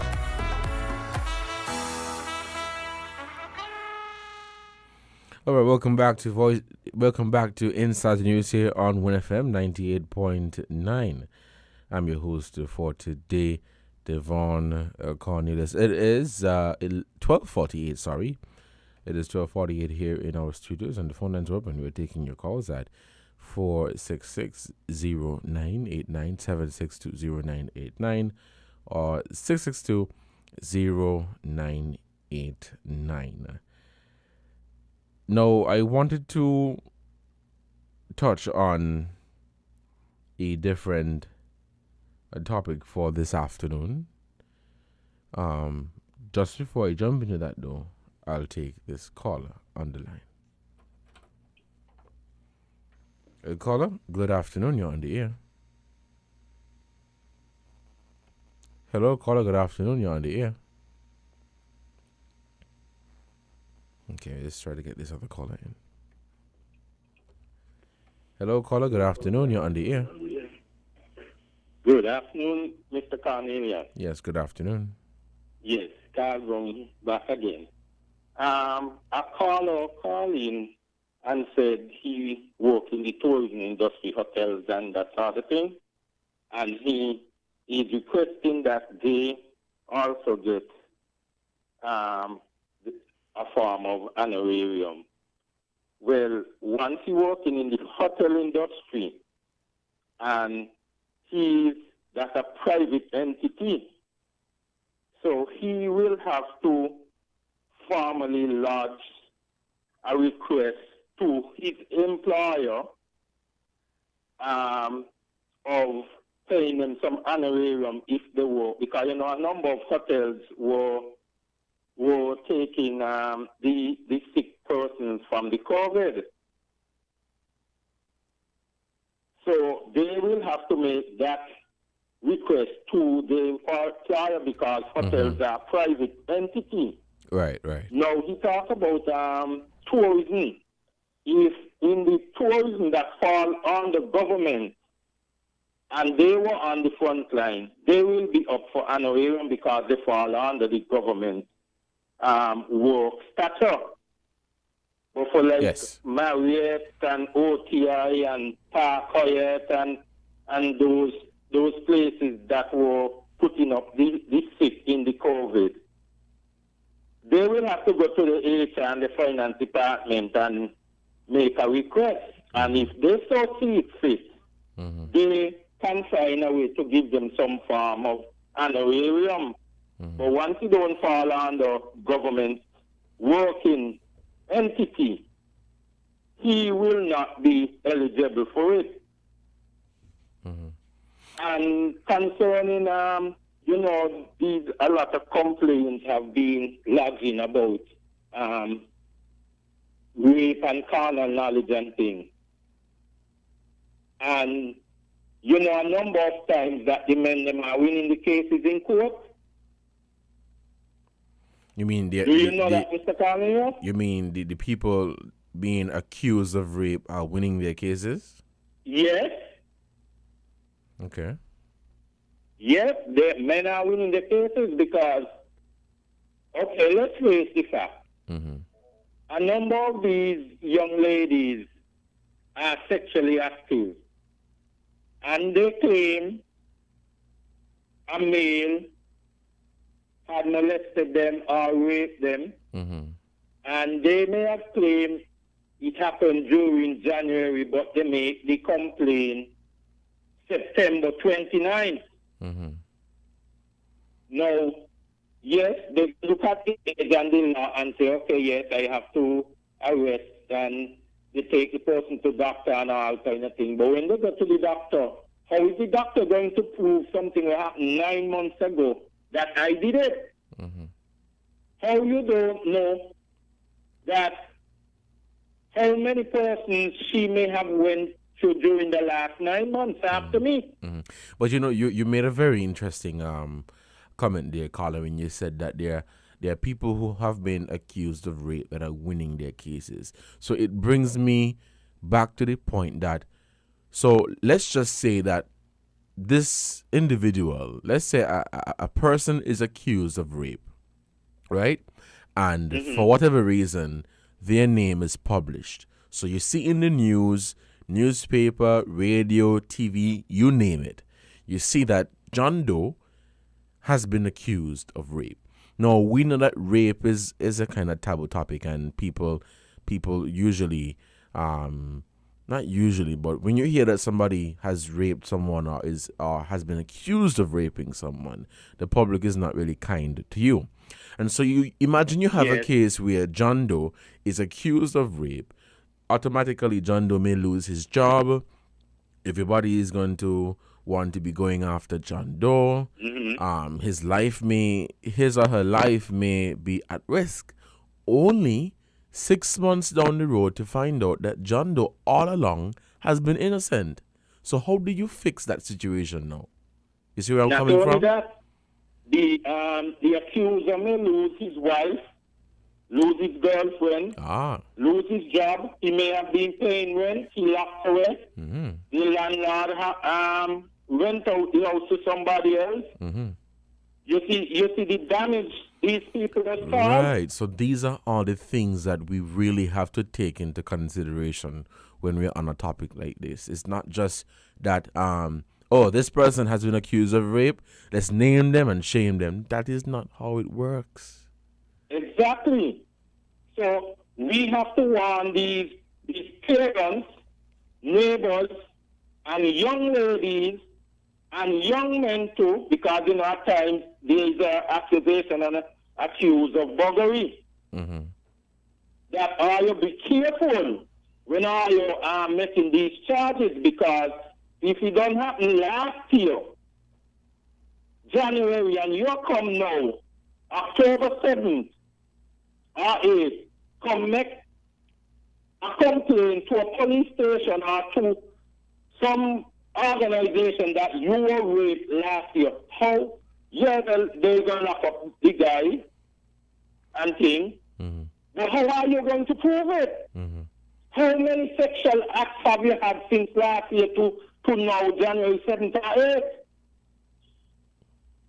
Then when we go in the court, now I win the case. No.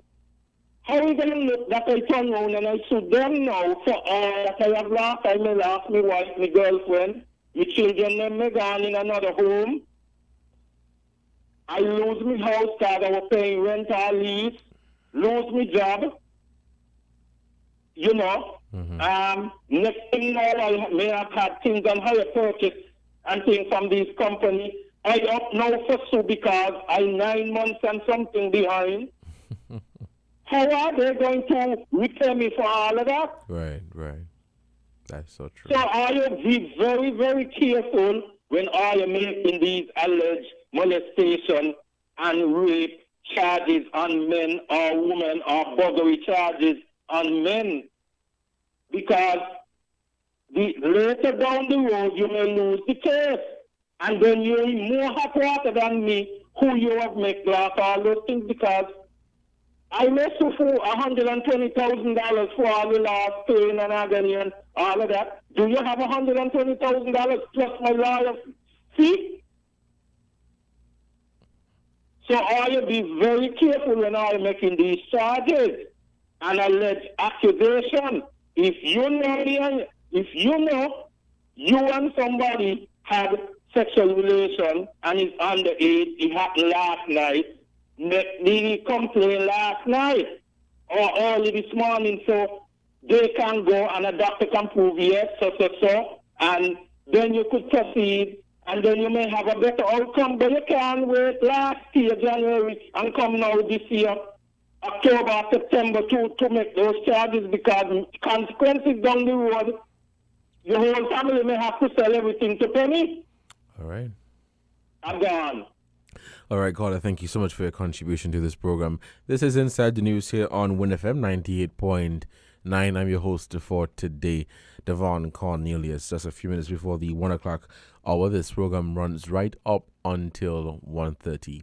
We'll take a break to give a shout out to our sponsors for this program. And when we come back, we'll take some more calls at 466-0989, 762-0989, or 662-0989. Let's take this break and we'll be right back. TDC Financial Services, we're here for you to help you make your dreams come true. Whether your needs are big or small, we'll support you with them all.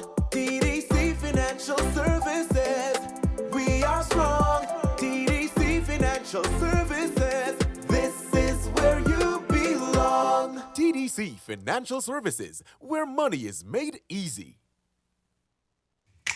Maybe it's the way the brilliant gold liquid reflects or sunshine, or how the bright blue of its label mirrors the clear Caribbean skies overhead.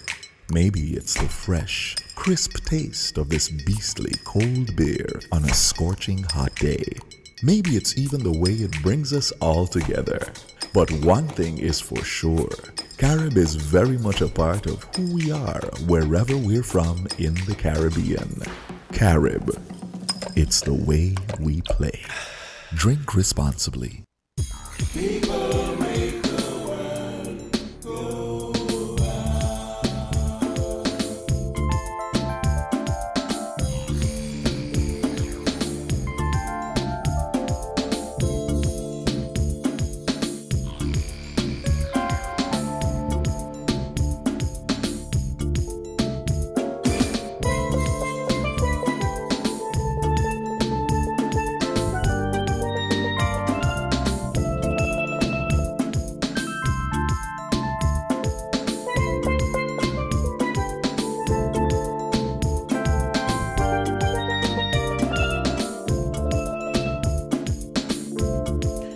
Welcome back to Inside the News.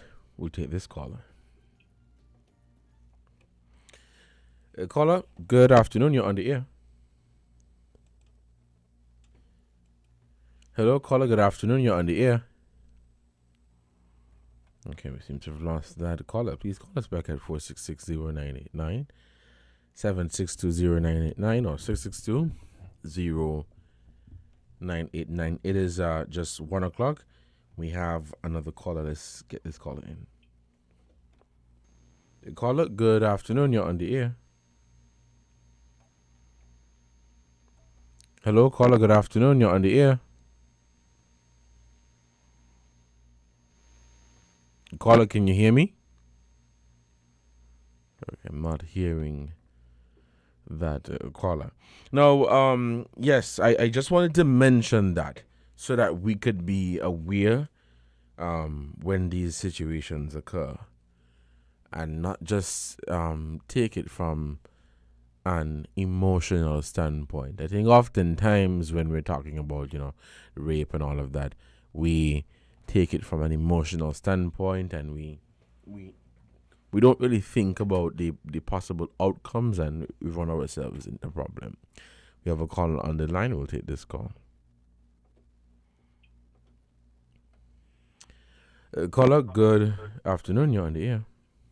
Devon, are you hearing me? Yes, I'm hearing you. Go ahead. Okay. Now, this is Johnny here again. Devon, I am not asking for honorarium. What I'm saying is, right, that if there is money that the government can help people, the hotel workers have lost a lot, including myself. What I'm saying is, now, if you take the peace initiative, most of those people on the peace initiative, they're getting a stipend. I have worked in St. Kitts for the last 30 years, and I have contributed to Social Security. And it's just not me alone. I am saying that if the government has any initiative where they can help the hotel workers who suffered from the infection of COVID, they need that stipend. Now, Devon, let us go beyond St. Kitts and Nevis. Let us look at what caused COVID when COVID reached our shores. Because to say that you're helping, you're honoring frontline workers, and with no disrespect to frontline workers, but aren't we all interacting with people? We are all interacting. And COVID was imported here. In my opinion, COVID was imported. Now let us look at who started all of this and why.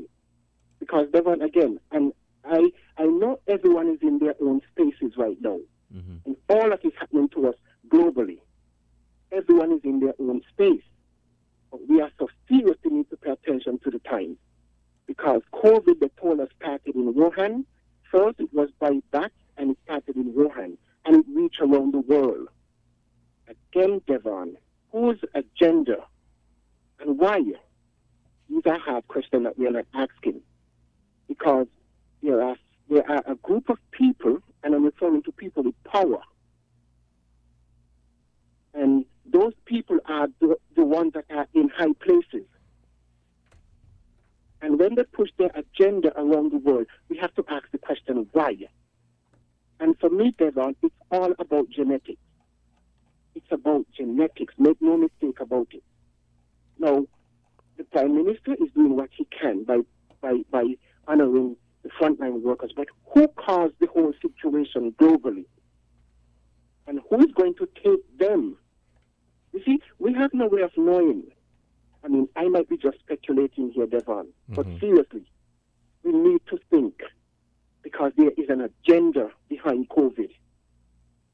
And again, I respectfully say that everyone is in their spaces right now. But if you are aware of what is coming, the news mentioned the bridge that is on fire, and all that is going on globally, Devon, there's an agenda behind all of it. The New World Order, one world government. You see, we are believing a lie today. Here's where we're at. We are believing a lie because we consume. We consume everything without asking hard questions. Devon, I went out to work last December in a little small hotel, and I'm not making $500 every 2 weeks, Devon, and it's not me alone. So I'm saying to my Prime Minister, if there's money here, consider the hotel workers there. Most of us, I mean, you go to the pump, and it's affecting all of us. And again, I say take nothing away from the frontline workers. But we all interact. Because if a farmer farmer doesn't go back to his livestock and say, feed me. The bottom line is people. We all interact with people. And COVID was, again, imported. They tried to shut down the world after what did I say? Something I can't remember this thing that's normally say. You close the barn off. I can't remember it now. Anyway, you get my drift. I can't remember it either, but yeah. All right, Gala, thank you so much for your contribution to this program. I hope that you've been able to, clear the air with regards to the caller before.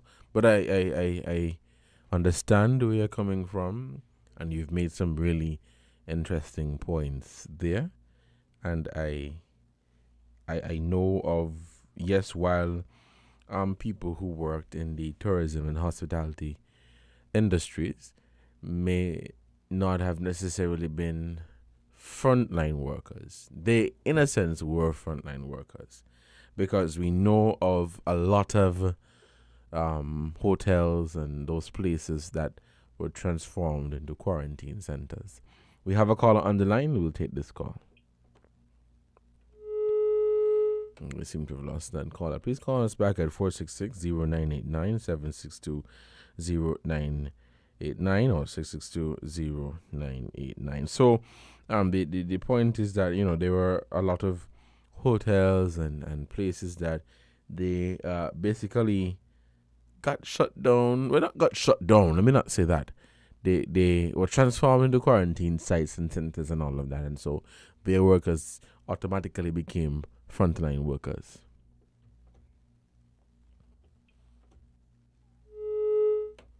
Okay, we're not getting that. Not getting that caller in. Call us back at 466-0989, 762-0989, or 662-0989. Let me see if I can get this caller in. Caller, good afternoon. You're on the air. Good afternoon, Devon. Greetings in Jesus' name, the second person of the eternal Trinity, and the only Savior from sin and from hell, and his sheep only. Now, I'm going to say something, and I think you're going to get a lot of people angry, but so be it. You were talking about unlawful carnal knowledge, and it is in the news. But what I'm going to say, I think it is fully supported by the Bible. The Bible tells us it addresses all issues of life, how to live, how to operate, etc., including to government. It has instructions for government. How to operate, what's the limits of government, the nature of government, that sort of stuff. And the Bible also said, do not go beyond what is written. Now, on the issue of carnal knowledge, there is no such thing in the Bible as an age of consent. There is no such thing in the Bible as, like I said, setting an age of consent. The Bible knows of no such thing. And government setting age of consent is going beyond what the Scripture teaches. And the Scripture said in 1 Corinthians chapter 4, verse 6, do not go beyond what is written in the Bible. Mm-hmm. Because it is sinful, it is bad, and it is wrong to go beyond what is written in the Bible. So you've made that point to get to what? I'm listening to you. Go ahead. Right. What the Bible does condemn is not being a Christian, having sex outside of marriage, and not obeying the Bible. That is what the Bible condemns. But as far as we having age of consent is concerned, that goes against the Bible. So you believe there should be no age of consent? Right, based upon the Bible. Based upon the Bible. That is correct. Because I stand behind the Bible. And that is what the Bible teaches. All right. Do not go beyond what is written in the Bible. And the Bible tells us how government should operate, what should be legal, what should not be illegal, that sort of stuff. Hello? Yeah, I'm listening to you. Yeah. Yeah. So it is obvious from the teachings of the Bible that having age of consent goes against the Bible. And all that goes against the Bible is wrong, bad, sinful, destructive, etc. And not only that, having age of consent give the false impression that once you reach the age, it is okay to have sex. No. All sex outside of marriage is wrong and condemned by the Bible. Well, I really don't understand the point that you're making. You're saying that the having an age of consent goes against what the Bible says, and you say you don't believe in having an age of consent. Right. So what exactly are you suggesting? What I'm suggesting is that government limit themselves to the Bible. The Bible speak about the Bible tell you the parents are the ones who are supposed to be protecting the children. The Bible tells you also that. But let me understand because I get to what you're making there. So you're saying, because I'm really trying to understand where you're coming from. No age of consent, right? But if you're let's say that you're married at let's say someone gets married at age 12, right? So there's no age of consent, but you're married at age 12. What is your view on that?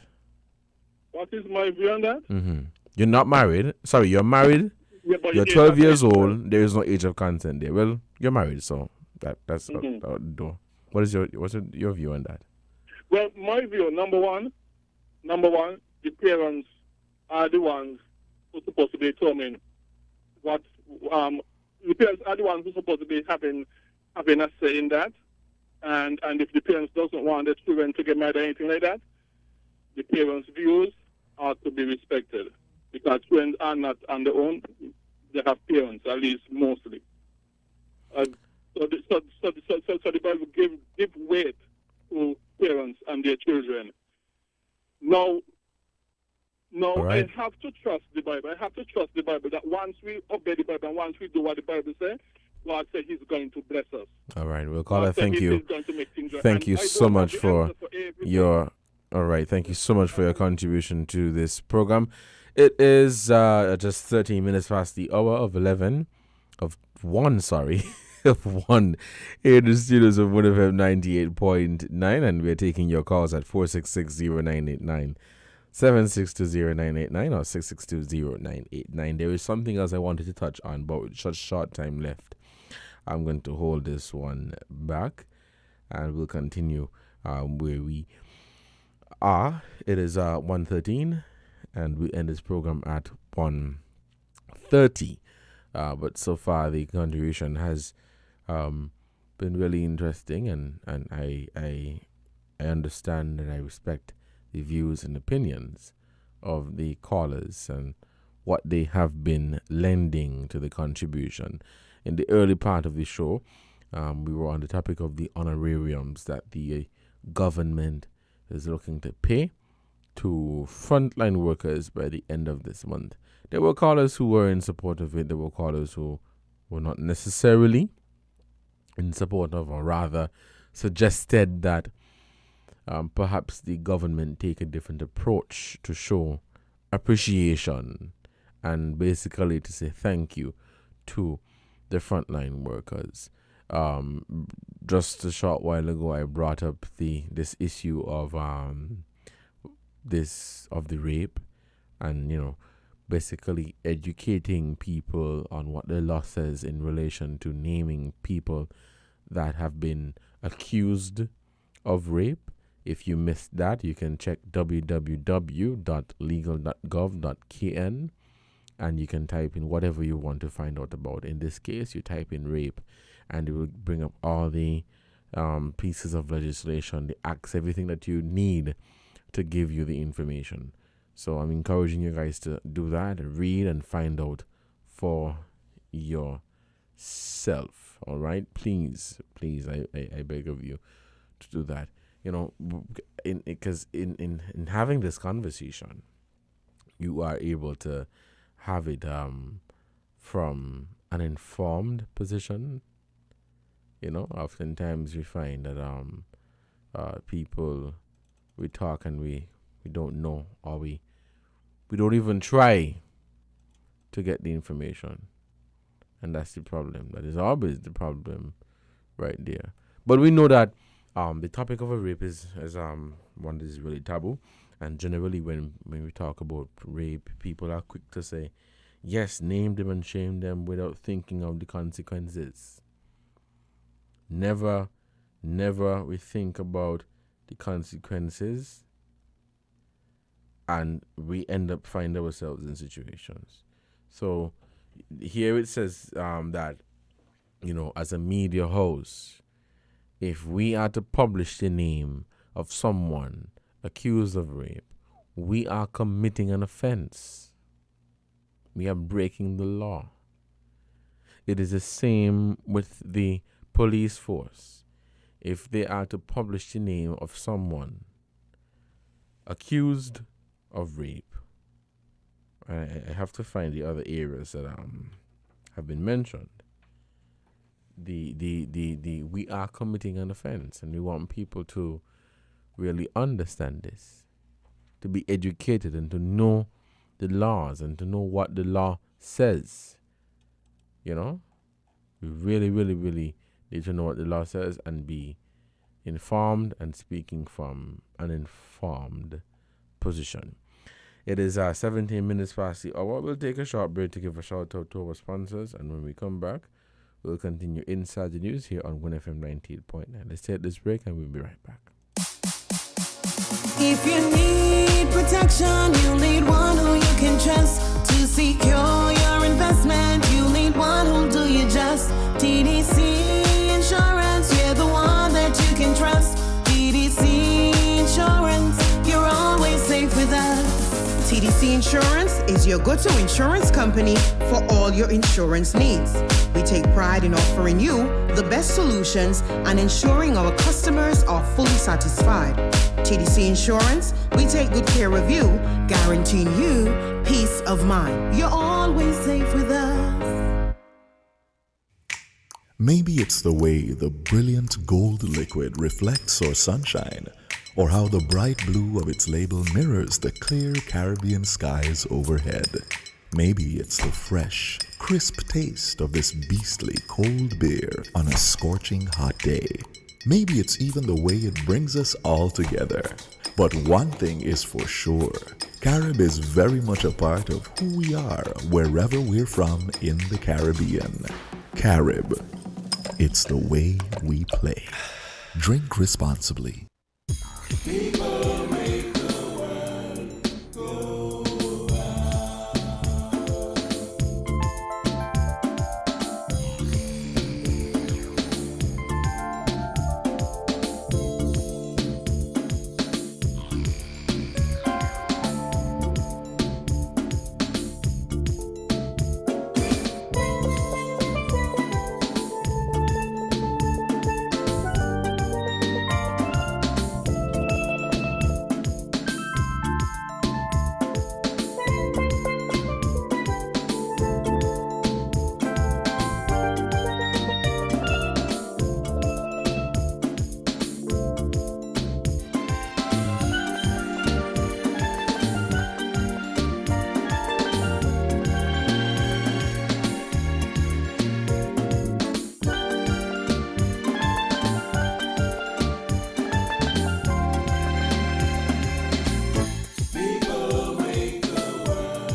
Welcome back to Inside the News right here on WinFM 98.9. I'm your host for today, Devon Cornelius. It's 1:20, just about 10 minutes left before we close off the program for today. Let me use this opportunity to say thank you to the callers and those of you who have been lending your contribution to the program today. Those of you who called in the first hour and, of course, in the second hour, commenting on the decision by the government to pay honorariums, and of course, that last topic that I spoke about in relation to, these situations like rape and unlawful kind of knowledge. But again, thank you so much for your contribution.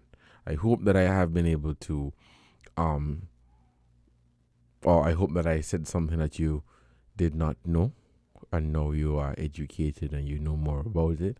And I hope most of you have taken on that link that I've been sharing with you so that you can read up on what the law says and to be more informed.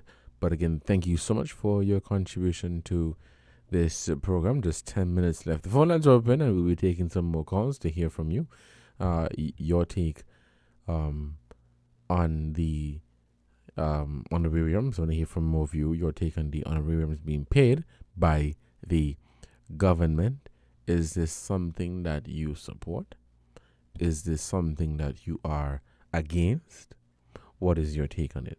Call us at 466-0989, 762-0989 or 662-0989. Of course, we're live on social media, so you can visit our Facebook page or our YouTube channel at winmediaskn.com. Sorry, winmedia skn.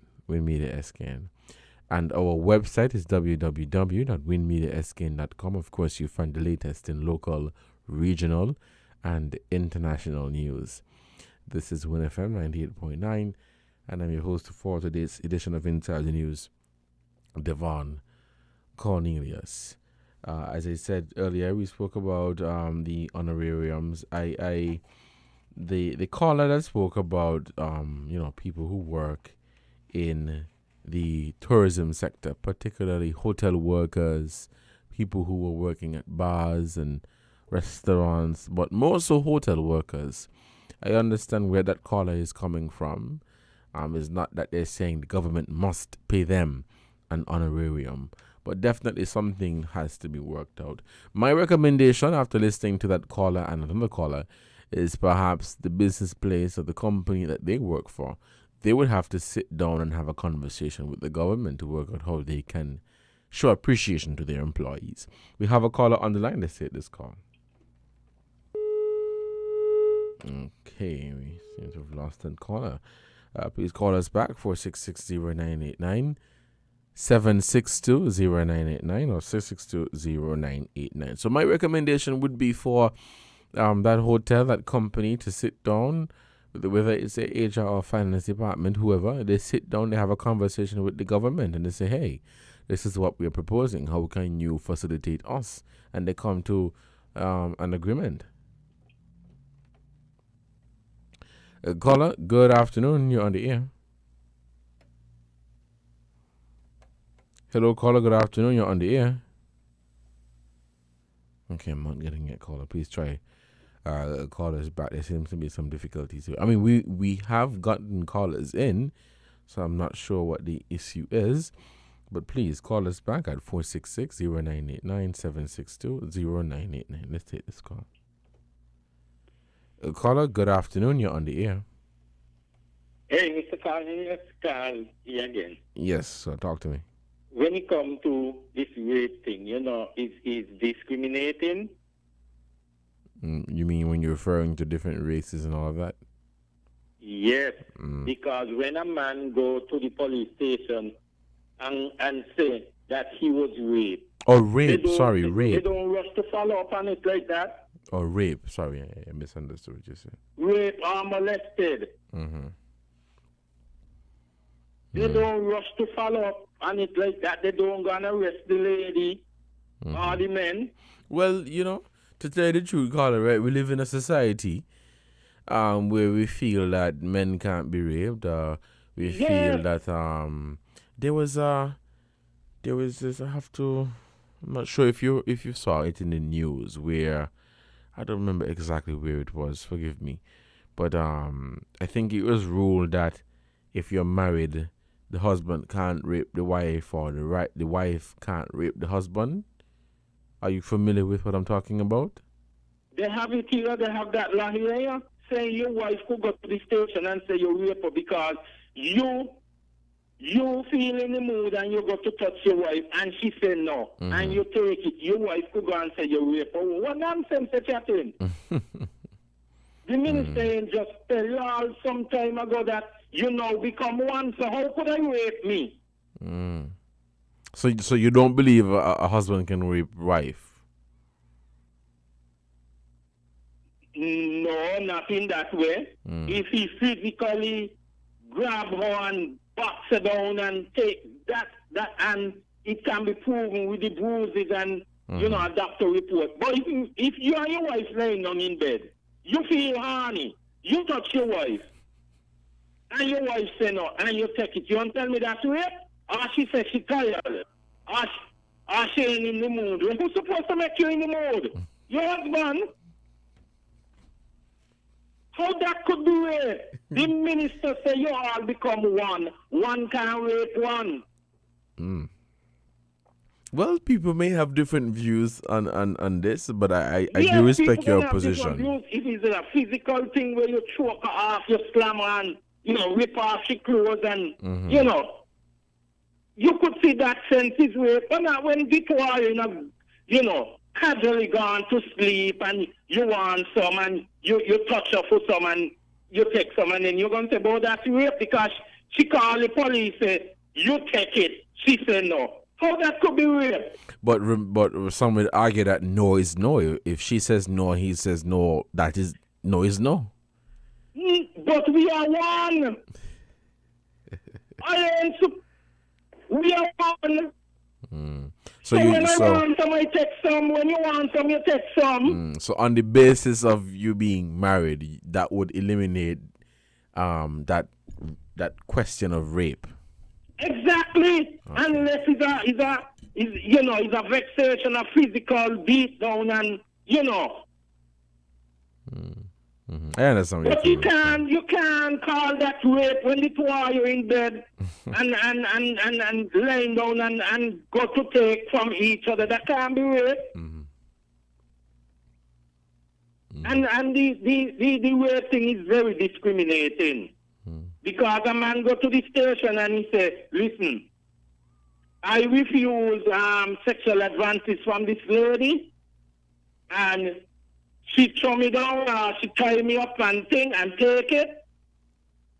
No, the police is not going to rush come and arrest that lady like how they do it and put it in the news that this lady was accused of sexually raping a man or molesting a man.